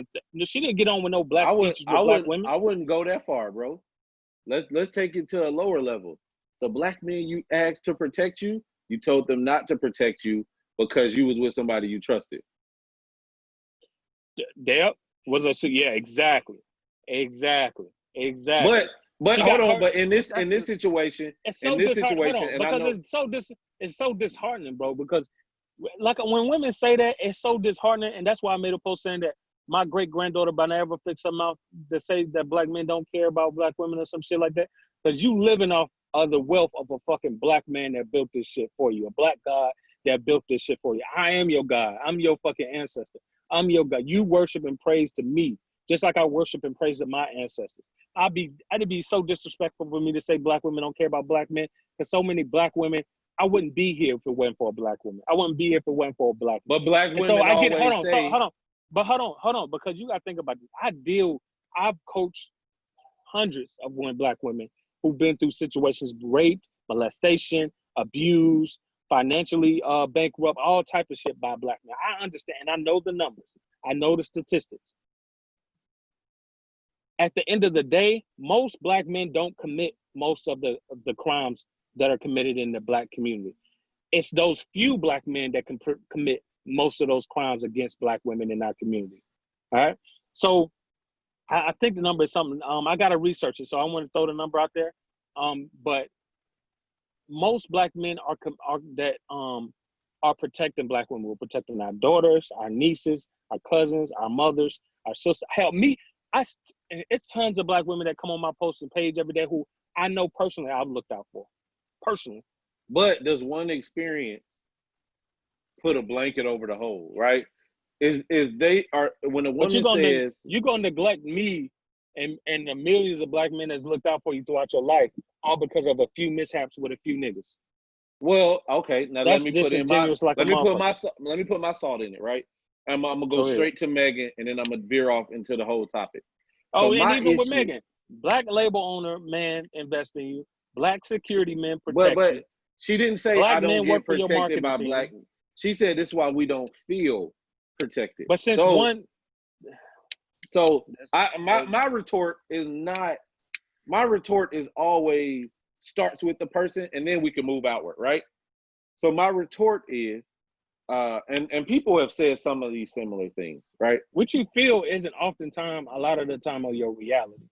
Just like people say, I don't feel love. So I'll tell you my initial reaction, right? You have your incident. Your first response to social media, who you asking to protect you in some way, shape, or form, is not directly telling you what you want and what you need to be protected from. It is to say, y'all not protecting me. Mm-hmm. In this long, vague thing. We know who you was with. It's really selfish if you really think about it. Hold on. We know who you were with. We just don't know what happened. If I'm your dad, if I'm your brother, if I'm whoever you want to protect you, and something happened to you, my first notion is not to say I believe you blindly. It's to say, hey, what happened? Because once you tell me what happened, I can protect you from what happens.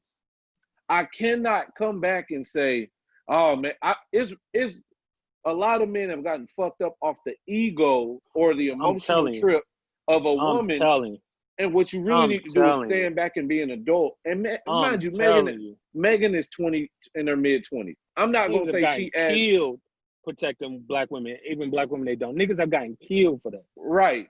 And so my thing is, Megan, if you want to feel protected, why don't you tell the people that you want to protect you, aka black men or social media? Yeah. Why don't you tell us what it is that you need protection from? Because for us as black men, logical individuals, if you say, I'm living a hot girl summer, I'm a savage, I'm sassy, bougie, classy, nigga. Take a nigga for all he got. Right. So when you put that out there, we see the image, and I'm not blaming her for that image, but I'm blaming her for the reality is, in this situation, we just know who you was with. We don't know what happened. We know you got shot, but right, you want us to automatically go whoop Tory Lane's ass, but what if we find out? No, right, but you protect. Hold on, what we thought it was. You protecting him by not telling us what happened. So what is there to protect you from if we saying, all right, cool, like either, because it's just like if you see somebody trip, right? You see them trip, they fall. When they get up, you gonna laugh at them. But you trip like a motherfucker. Now when you got, but hold on, Mark. Even going a little further, black men used to get killed when white women would make false claims against black men, and you would get killed. You would get hung, nigga. They not even doing no investigation. They gonna come hang your black ass. That's what would happen. What's his name? The dude that got killed, Alabama, the boy. Emmett Till. But there's millions of examples. That little white motherfucker took that to her grave too. Yeah, exactly. And that's the thing. That's the thing that women don't. But it happens all the time. They think because they one situation with a man that it could be valid experience. I'm not going to limit it to one, right? Because I will not take away that there is trauma that happens in our community. Absolutely. But that's hold on. No, we gotta talk. Hold on. Fuck, we gotta stop talking around in fucking circles. We gotta get out this PC culture and not wanting to offend motherfuckers. Motherfuckers gotta deal with the fucking the reality that we gotta deal with. We gotta deal with the harsh reality of things. So you know what? We're gonna give you a piece of the harsh reality as well. If you want to feel offended by it, that's fine. We can't just talk around. No, we gotta tell you the truth like it is. Yes, there are men out there, black men, niggas out there that did you wrong. That's not the overwhelming majority of black men who've done right by you. So you're going to overlook the majority because of a few fucking bad apples. Hold on. And did not give us the information. Hold on. Did not give us the information to go deal with those bad apples. Because, often a lot of the time, and this is sad, and it happens, women don't report rapes, don't report abuse from men who do it because they're afraid for the man. So, and they're afraid that they're not going to be protected. So they're afraid to tell people who did it and what and why. We don't know who to go after. We just know that now you feel unprotected. But if you're not going to give us the information of who violated you, how they violated you, then how we going to know how to fucking protect you? You're not equipping us with the information we need to go protect you. Because then now we just lost in limbo, having to grasp at straws, to have to figure out how the fuck we going to make you feel protected if we don't know the shit that's violating you consistently. Right. And so black women, hold on. And one more thing, black women even got ain't shit fathers, baby daddy. They never air them, most of the times they never air them niggas out on Facebook or social media. They just say, oh man, men ain't shit when it comes to being a dad and shit like this, or they not paying in child support. Who? Tag that nigga so we know who this nigga is, so we can check that nigga so we can get this shit right. First of all, I don't think that that's going to work. Number one, because Future's still having kids. Facts. So this is I never try to address a problem without addressing the solution. It's always two, especially with our community when we talk about male-female things. It's two-pronged. But let's deal with the part that you got control over. So what you got control over what I got control over as a black man, you don't feel safe from one black man to another. You don't feel comfortable around me as a black man. If you disrespect black women, I can't fuck with you. If you that's the thing. We not cool. We don't like fucking with men who disrespect black women. And they be like, oh, they your homeboys. We don't know. Tell us who they are and what they did so we can know not to fuck with these niggas. But if you don't ever say nothing, we don't know. But hold on, man. Let's talk about it. So I start off with one. As a black man, what do I do to protect black women? He don't feel comfortable around me because I let you know. I put it out in social media. I put it out in my everyday life. You can have your experiences with black women, but but what I'm gonna do, and if you got negative experiences, what I'm gonna do is put you around a great group of black women, right? And so even if you say, you can never say all. You can't say, if you got negative experiences, I know dudes got really horrible experiences. Dude, you fucking with the wrong people. If you putting yourself around those people, then yes, you're gonna get that type of experience. Cause them people in survival mode. I'm not there no more. I done leveled up. Now for the on the other side. I've sit here and told black women who come to me in scenarios to not fuck with certain black dudes because I know he ain't shit. I'm like, you shouldn't be fucking with that nigga. Or he ain't this X, Y, and Z for you need to leave that nigga alone, whatever. And what they go do? End up go fucking with that nigga anyway. Have babies by this nigga anyway. Nigga. And then have the nerve to say black men treat women. It's like these are ain't shit niggas. We can't go out here and fix every ain't shit nigga. But we can do is isolate ourselves from that nigga, and we can hold that nigga accountable, and we can do things to help make it feel very uncomfortable for that nigga to exist. But if you don't tell us how, who, when, and where, and if you don't execute on the things we tell you to do to ensure your safety, then what the fuck you expect from us? Bro, I got a brother I don't fuck with because he ain't shit. That nigga has no regard for his kids. He don't feel comfortable having whole conversations with me because the conversations I have with other black men is about accountability and about how you live in your life in a respectable manner. And if you can't say the way you live in your life out loud, it's uncomfortable, bro. You don't want to be around me. Because my first question is, if I know you married, you got kids, hey man, how your wife doing? How your family doing? How your kids doing? I don't want to hear about your baby mama and how she can't keeping you from doing. I'm gonna be like, man, that's fucked up. What you need to do to get in your kids' life. Now on the other part, which is the accountability for women, who do you choose to put yourself around? And I'm not saying that everybody is gonna be open and honest with you, but what do you do for yourself to maintain? If you 36 and dealing with the same shit a 16-year-old dealing with, you got to do better as a person. You need to put up whatever buffers you need to put up. You need to ask better questions and fill men out. You need to have platonic relationships with healthy, grown, mature men, and those men can protect you. You cannot look out at the world and expect all men of a certain color, race, creed, religion to protect you. That's not how the world gonna work towards you. Because there's times where you and I felt like we were more attacked by black women than protected. If we get shot, yes, we hope that people will be out here for us marching if it's an injustice. And those are black women. We see it. But that don't negate the other side where you got a shit. If I open up social media, I can choose to see a shitload of women dragging black men, a shitload of women sexualizing and over-sexualizing black men and wanting to know why we ain't doing X, Y, and Z, while you putting negativity out in the world against us. If we want to see it, we can. There are fucking groups. There are groups, organizations, coalitions made for protecting black women. What you need to do is make sure all that type people of shelter program, nonprofit programs. Hold on. And you can't hang around toxic black women hoping that healthy black men around you. Hello. Your network is your network. Any woman I know that's a good woman and got a healthy view of black men, it's either a man she's attached to from her father or grandfather down, or it's a man that she's married to, or it's a brother or sibling, or she chooses the men that she actively has in her life that uplift her, that protect her. Going back to the submission conversation, why would you? I hear women say, I'm not gonna submit to any man. Cool. I love that. Why would you be with a man you can't submit to? Especially if you got kids. Why would you be with a man that you don't feel, you just like his companionship qualities? He ain't shit father. Why you moving niggas into your crib around your kids who you haven't validated this nigga to be a good nigga to kids, to be a family man?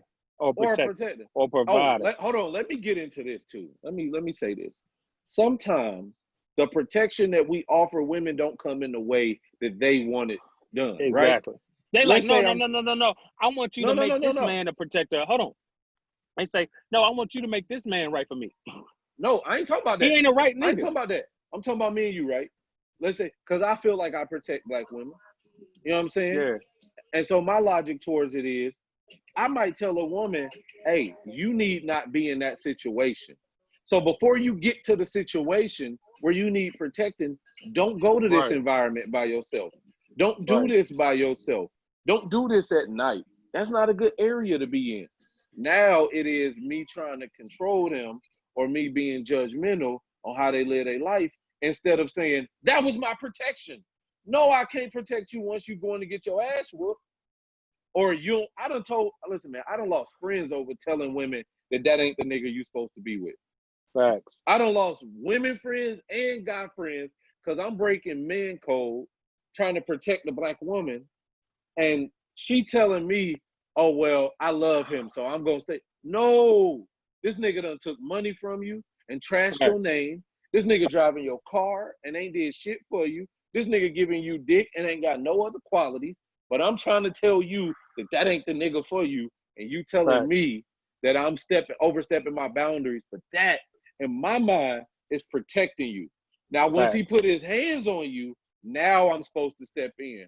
When you feel like he's overstepped a certain point of protection, but now she's also now she's also endangering you because now when you put your motherfucking hands on this motherfucker, we know when we put our hands on another man, this shit likely to go super left and violent and almost end in death. Niggas so you putting us in now you have and we are men that take care of so many people. So now once if we die because of something a mistake that you wanted to purposely continuously make, you just sorry. You sorry. Right. You feel bad for us. I just don't understand this. I'm so sorry. I feel so bad. It didn't have to go make this up far. for now that void in our community now because that black man that was taking care of so many that you jeopardized, that you put in the harm's way. Now he's gone. Now it's a void in that aspect, portion of the community. Right, man. All of our ain't shit nigga who's still alive now. And I'm not calling ain't gonna bullshit go victimize more women. I'm not calling bullshit on all of this, right? I'm calling bullshit on the narrative because every day you and I, not only as individuals, but we goddamn create a web of decent motherfuckers around us. And now we gotta goddamn, this is like picking salt and pepper to separate, nigga. I gotta goddamn go individually because and it's hard to tell a woman that she making toxic decisions. Very hard. I done told many women, don't date that man. He got 3 kids he ain't seen in years, and they live down the street. You got a daughter. Don't put that man around your daughter. Don't make a better decision than that. And it is if stop, I'm not even stop hanging around that nigga. Stop going to parties with this. But the nigga, narrative going is clubs with this nigga. The narrative is if I'm not with you, I can't tell you what to do. And I got a good web of decent, like I love black people. I think black women just are the standard for what a human being should be as a group, morally. And I will say that we got a lot of fucked up shit and fucked up mentalities. Because and mind you, the women I'm talking about, these is women that you would think in terms of hierarchy and structure, master's degree, PhDs, all of this, still dealing with niggas who got child molestation charges, still dealing with niggas who you like, but meanwhile, I got a homie that work in IT who ain't got no kids or none of that. He just want a decent black woman and women overlooking him because he a little awkward. You know what I'm saying? It's bullshit. And I'm gonna call that bullshit out because I mean, on top of that, bro. People want the right side. Hold on, even on top of that. Hold on. I heard somebody say this earlier. When this was about politics, but I think this is about relationships and dynamics too. People said, oh, the right wing is wrong, the left wing is wrong. But in reality, it's the same bird. So when you talk about you want this side, but you don't want that side, no, nigga, it's the same. You the same bird. You can't have this and you can't shit on this and that and want it perfectly. You got to tell yourself, nah, nigga, You got to start with that inside part because you fucked up as a person and you got this trauma as a person. That shit we talked about, that godly, romantic, corporate thug, it don't exist. It does not exist. Now, The hold closest on thing now. you got, hold on. The closest thing it's a difference between being a hood nigga and being a thug. Women want That's true. that rough, rugged. They think 50 Cent exists in most people. But guess what? 50 Cent say he don't love his first son. What you gonna do about that? Huh? What you gonna Huh? do about that? That's the nigga you Women want to be still with. on his dick.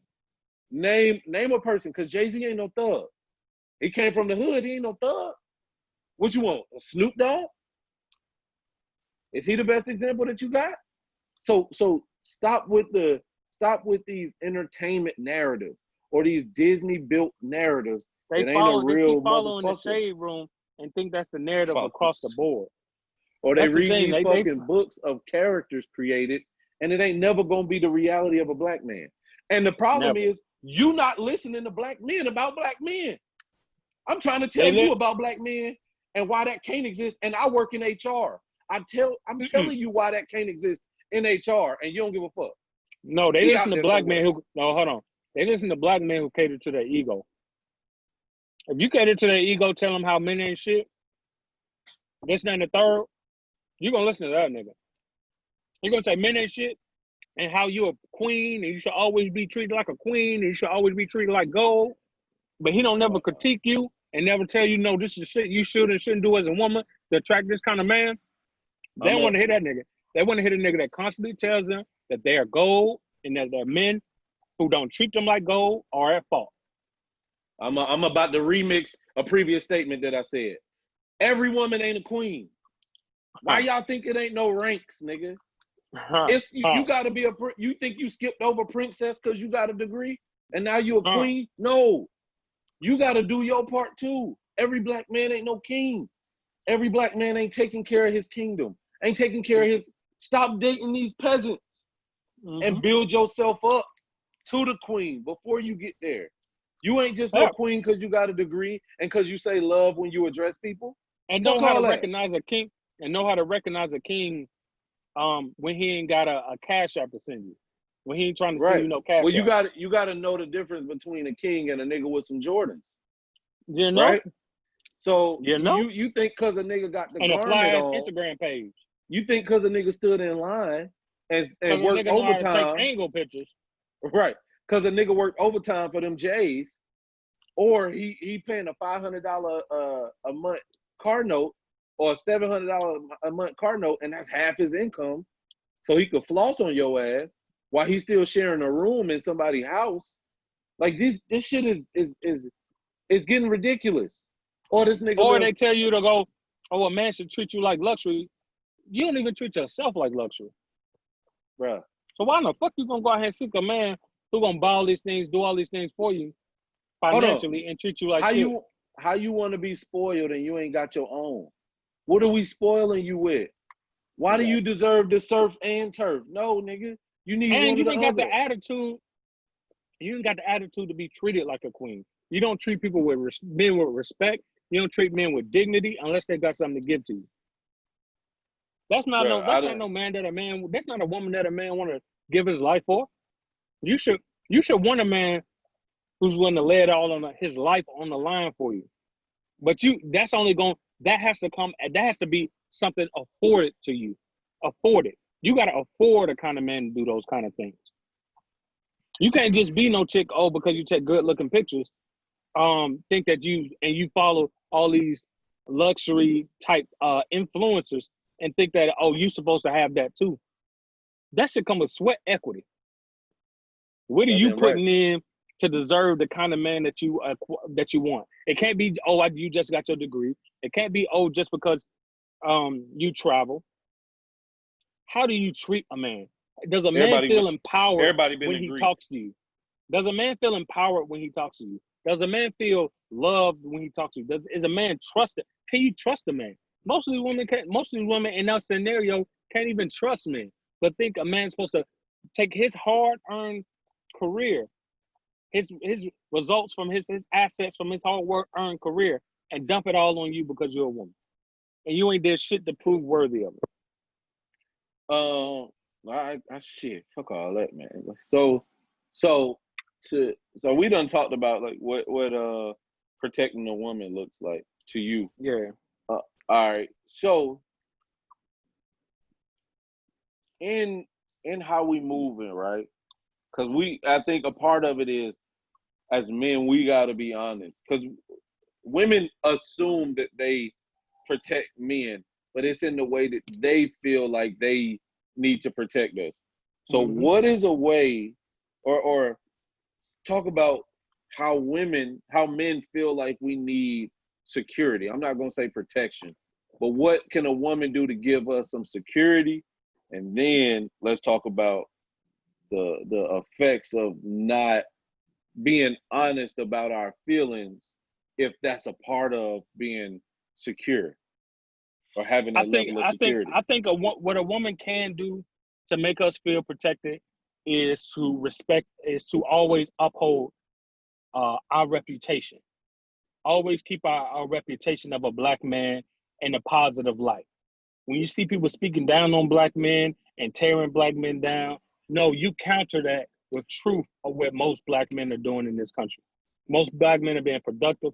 Most black men are providing and making a way. And most black men come from shit and to create a lot of sugar for a lot of folks. When it comes to these nonprofit programs and organizations and shit, these book bag giveaways, go back to school giveaways, all type of shit, these mentorship programs, they're headed by black men. Black men are taking care of other, these boys that few black men are abandoning.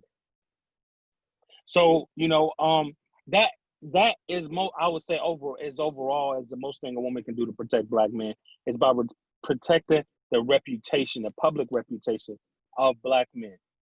Always speaking truth to light. When there's darkness and they talk about all the foul shit that we do, you counter it with the truth shit that we do. That's one number one thing you can do to help protect black men. It's not standing up for us when we get killed. We already dead. We appreciate it, but we already dead. Because the truth is, the more you be able to protect and help add to black men, the more you be able to protect and help add to black men, the further the community goes. Because the community cannot progress without the progression of black men. Let me add to that. Yeah.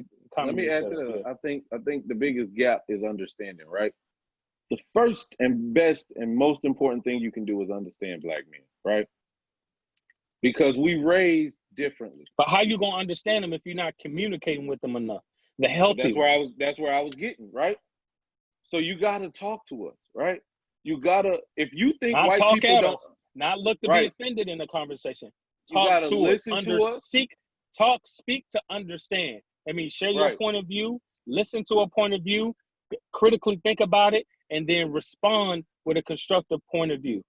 Right. And if you really want to help us, understand the validity of our struggle, right? Well, and even just go ahead. Hold on. Black men don't always want to be aggressive, but we use that as a defense mechanism. One, because we grew up in such harsh environments, the notion of protection starts there. I got to protect myself. I got to protect my family. I got to protect the people I'm around. And at an early level, I got to start protecting you. So sometimes we're not even around for that protection. And in the midst of that, we start getting caught up in these cycles. But as a black woman, especially if you really want to put this crown of more educated, you got to think more critically. You got to say, what's happening to black men? Are they savages? Or is something deeper happening with black men? I see him, he looked like a decent guy. Let me understand him. Not let me try to capture this in a bottle and keep it to myself. Let me understand. Let me listen, and let me respect that man so that we can have a conversation. So that we can have a conversation that goes beyond my desire for this black man. And when we do that, it start building up this level of respect, man. It start building up something that we can go further about that is beyond some level of desire. We got to understand one another. You can't claim to be you can't claim to be educated and then be a savant. Right. That's what we creating. You got your degree, and all you was taught is what you know, and everything else you ignorant as fuck about. Where the fuck life come in at? So in terms of that, we gotta have a value for the black man outside of protection. Because if all you want is protection and security, which is basically physically protecting you and giving you financial stability, if we don't see no value in that, what value we gonna have for you? But you gotta show us that level of respect and understanding and try to figure out what it is that make us who we are. Because you sitting around talking to 15 other women about black men don't help you understand us. But also what comes with that, because that's so broad, they want to say, well, how do we get understanding? Not only just by talking to have healthy black men having healthy dialogue with us. Research this shit. Google this shit. Go learn. My pushback on that, because I lean towards education first. It's not a lot of research that asks about the minority of the minority, right? There's not a lot of research that research that asks black men questions. That's true, but there's still numbers out there that you can lean on to help you better gauge what kind of conversations you should be having with black men about black issues, with black men about how they interact with women. You can't solely just rely on conversations. You're not gonna never talk to enough people. Like I always say, you have to research your validity. You have to. We have to get back to encouraging our people to become educated people, not pseudoscience experts. Educated people who go out and seek validity of information. It's abundance of it. We're the only people who don't go out and use the fucking free internet to go and build into the world what's going to work for the world. We have to utilize Google. We have to utilize these resources that's available. You can't just always sit back in a coffee shop or in a Facebook group and have these. That's not enough. It's not enough. We got to teach our people and encourage them. Read books. There's plenty of black authors out there who write books on black experiences all over. Not no fucking author who write poems. Not no nigga who write poems about relationships. There's books out there. There's science books. There's from all type of PhDs who write books from the black author, from the black life perspective. So we got to encourage that too. Yeah, statistics can be skewed, but what a nigga saying in front of you can be even more skewed. I get it. It got to be a combination of both.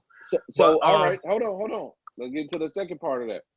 Yeah. I'm good, bro. That's what black men say as a response to what's wrong, how you feeling, what type of problems come with that for us if we good when it come to all of our issues. Holding that shit in, never letting that shit out. That's not healthy as well. That's not healthy either. And black men, we fail each other on by not discussing our feelings. Like I posted last week about my mentee having a conversation with him about his girlfriend cheating on him. It was so hard for him to get words out because he's not used to expressing how he feels. He just be one word answers. But he came to me for a reason, because he's hurt. But he has to learn how to express the hurt, so that we know where it's coming from. It's like dealing with a doctor. You got to tell a doctor where it hurts and how it hurts, so he can know exactly how to assess the problem to create a solution for it. So black men have to learn that, and now that also comes with the caveat of not everybody is worthy of your truth, because some will use that as a tool against you, as a weapon against you. So you have to be wise enough to be who in this circle, or who am I talking to, that who can I trust with my feelings of how I feel about a certain thing that's not going to use this against me. So you have to also read the room, as they say, before expressing yourself. But when you've read the room and feel you can express yourself there, then express yourself and tell the truth about how you feel, rather than us operating from a place of ego, trying to always make yourself look like a man that's got it all together. This man, an upstanding man, when that's not human. It's not human to consistently ball your feelings up and hold it all in and tough it all out. You're going to destroy yourself, and you're going to destroy so many others' lives who depend on you. So you got to express your feelings. You got to talk about the shit that make you feel sad, that make you feel insecure, that make you feel weak, that make you feel vulnerable. Just as you do the things that make you feel strong and make you feel empowered, that make you feel, sexy. Talk about the other shit too, but always read the room. I get it. Because I feel like sometimes black men, both among black men who create the stigma of masculinity within our own, so we give each other the code, right? You can't be soft. You can't be vulnerable. Don't let nobody catch you slipping, shit like that.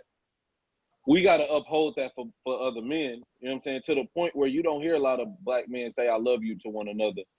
And then sometimes it's hard to say it to any woman, not your mom and not your kid. You know what I'm saying? That's something I had to work on with my siblings.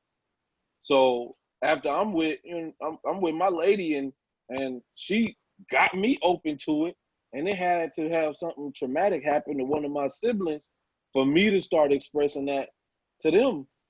And then I had to start understanding, like, damn, I say it way more to him than I do to my other ones.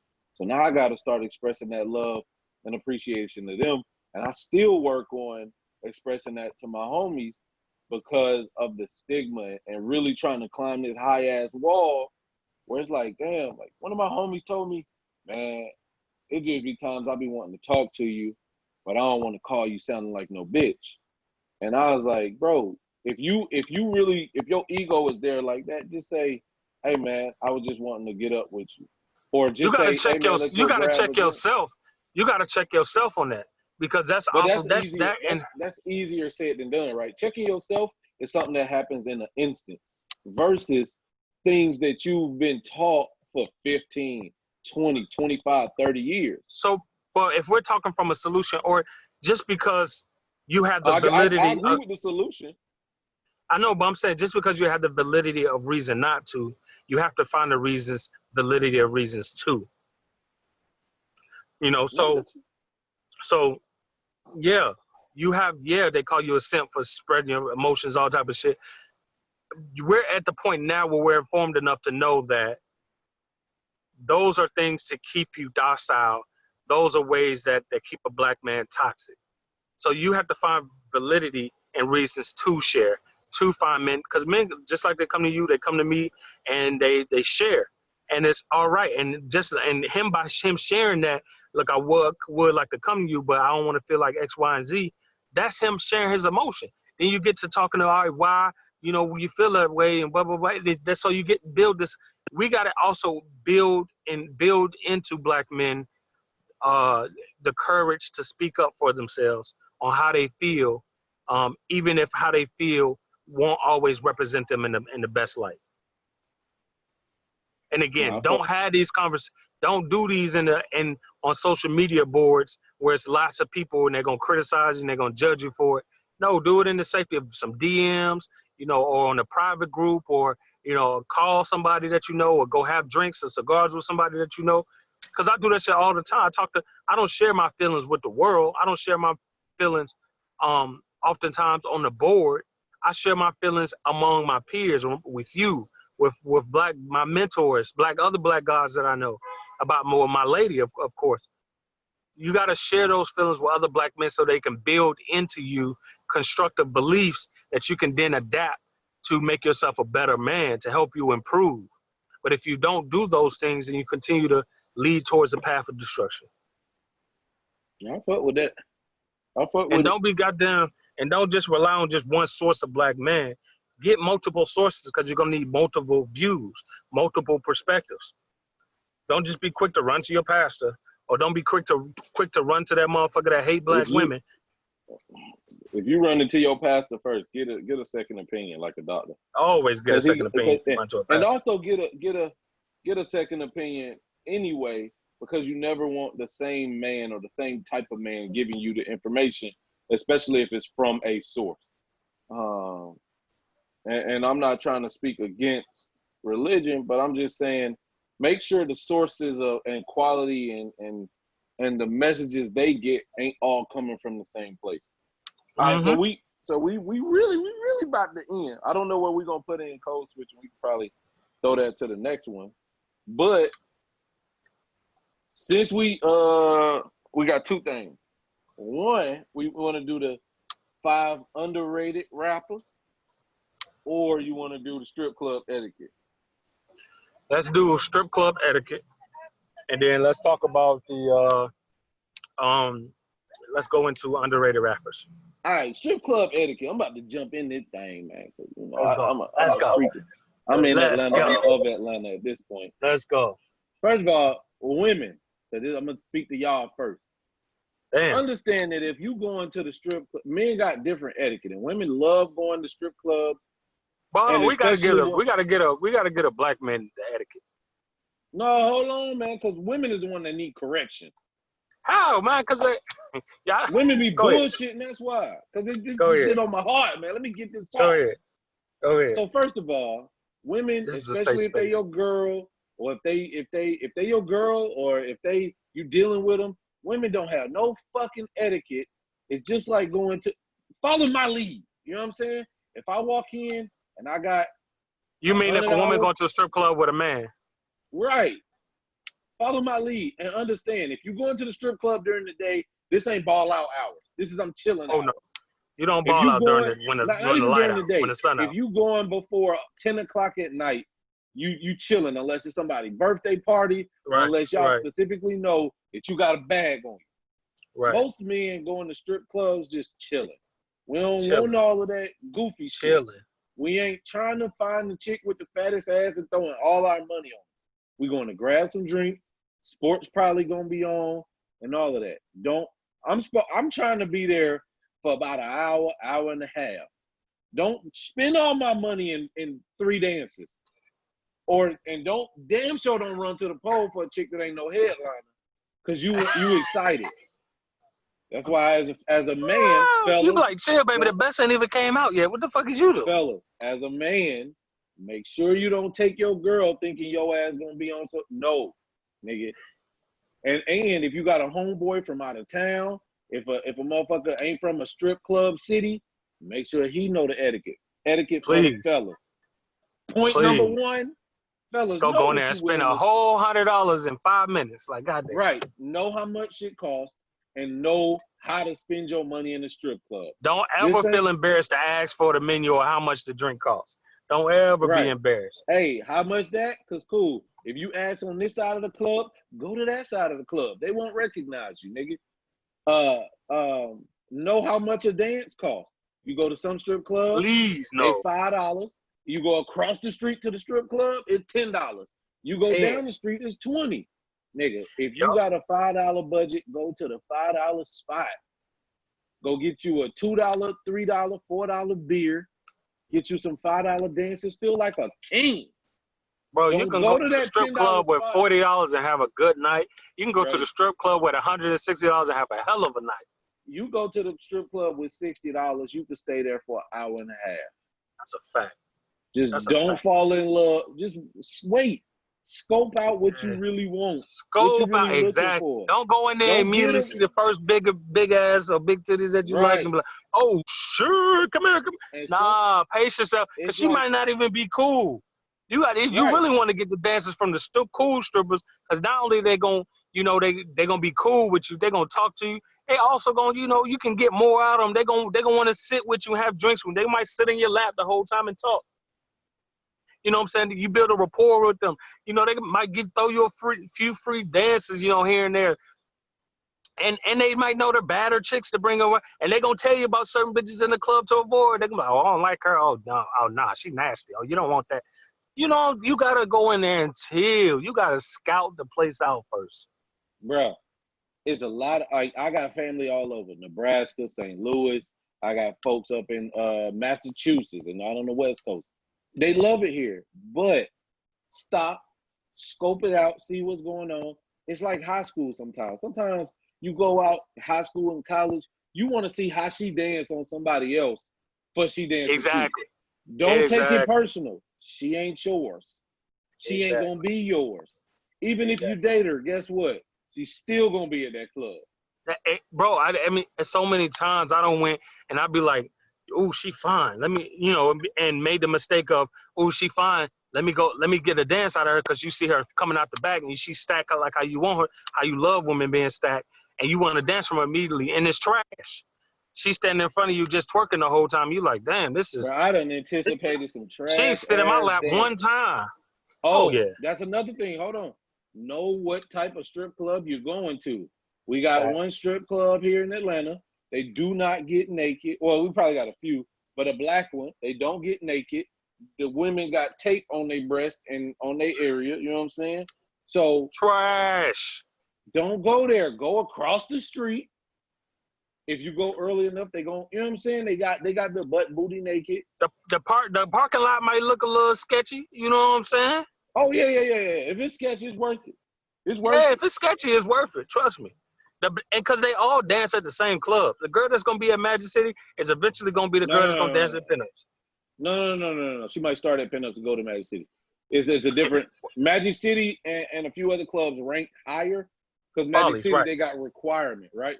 I rode by Follies the other day. They wasn't open. I'm a bit perplexed. I don't know. But what I'm saying is they dance around at all these clubs, in state, out of state. Right. You just gotta be patient, man. Don't go. We trying to show you how to not spend your money, but spend your money effectively. Make your money work. I ain't trying to check no nigga pockets. But what you gotta understand at the end of the day is that know who you are. Now, if you got a few hundred, you pushing 1,000, ball out, bro. Do what you want to do. Give your money to other people to blow if you need to. But understand, most of them are $5, $10 dances. You know what I'm saying? If you got a $5 budget, go do that. Now, and I'm telling you, listen. I don't see dudes, throw thousands of dollars, and the chicks dance with them, and they gone, and when they done throwing money, whatever, girls pick up the money, you know what I'm saying, thank them and everything, and they go and move on to the next one, and come talk to a nigga like me that don't spent so far like $30, $35, $40, and talk to me for a long ass time and having a ball with me. I don't bother her a drink or something, you know what I'm saying? We have a great time, you know what I'm saying? They don't give a fuck about that. I learned that a long time ago. They don't really respect a lot of a nigga that just going there carelessly throwing money, especially when you just throwing money at any chick, because you for everybody. But when you giving a special girl, certain girls, a significant amount of attention, I'm just saying your money can go a long way, man. Don't go in here and be no goddamn fool. And I think you dated some strippers before, right? Hey man, it was the past. Take it from folks that done dated strippers. It really ain't all it cracked up to be. It is not exotic shit. That shit is an act. Just it's like all in the club, bro. I'm pretty sure John Legend ain't riding around singing all damn day. Once he get off, he don't want to do that. Alicia Keys don't look for pianos to play. Understand that strippers, that's an act. They do that while they at work. And it's all a dream. It's all a fantasy. Right. They're there to sell you a whole dream, bro, and they sell it well. You keep that in mind, bro. They is not finna be stripping for you in a private time when, y'all hanging out or, y'all go on a date. They not about to bust it all open at the table for you. That's not, they are regular women outside of the goddamn club. Right, and a lot of them in school and shit. Yeah, a lot of them ambitious and got their own shit going on. Ways to make more money. Them folks got their bag. So don't count them as stupid folks, but you just got to be smart and understanding that this is mostly a business transaction. And you got to be okay with business being business. If you satisfied, cool. If not, give her $5, $10 for one dance and let her go. Don't take it personal. Don't take it personal at all. I just want to say bartenders can make or break their strip club experiences. Some women, you got them always tip the bartender, bro. Do not, never, ever not tip the bar. I don't care if you get cash. You got to tip the bartender, bro. For getting ones nowadays, because them motherfuckers will make you some weak-ass drinks. That's a fact. You better tip the bartender. That's going to be your best wingman in the club. Etiquette? What we got? Also, go to the strip club clean and fresh. Don't go after work smelling like work and you're a nasty Oh nigga. my God. You gonna ruin it. You gonna ruin it for the girl. The girl she ain't gonna like the way you smell and shit. And so you gonna guess what? Your smell gonna be on another nigga she dance with. Niggas Or smelling the like attitude, COVID cream. right? Or she gonna have an attitude about it. Now you fucking up other people's experiences. So don't go in there with musty balls after the gym or after work and go straight to the club. No, man. Wash them nuts and then go to the club, bro. Wash the nuts and go to the club. And wear sweatpants.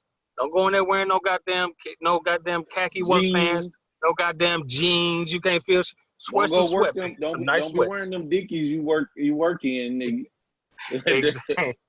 Go get you some sweats. That way you can thin as hell, thin as possible. Hey, basketball there you go. shorts. If it's, you know what I'm saying. I'm telling you, bro. Buy that, like, go get, but not after you play basketball. Just that and don't try to finger the girls. Don't try, especially if she haven't given you permission, and especially if you ain't tipped enough. You was not about to be no $40 tipping ass nigga and think she about to let you stick your whole dirty finger in her pussy. Fingers afterwards. Nails dirty Bro, as hell. you gonna fuck it up. She gonna swing on your ass, then call security. Then all the money you gave her, whatever, you ain't no refunds. All the money you dropped, and you ain't picking it up and taking it with you. No, stop trying to finger the girls in the club, bro. If she bust it open, she show you the wide thing. You can put your nose to it as close as you want, but just don't insert anything into the woman, bro. You're violating. Don't violate, bro. Do not violate. That's violation. That's sexual harassment, bro. Don't do that, bro. You're gonna get yourself thrown the fuck out after you get beat the fuck up and chumped the fuck off. So don't do it. And they're gonna remember your face, nigga.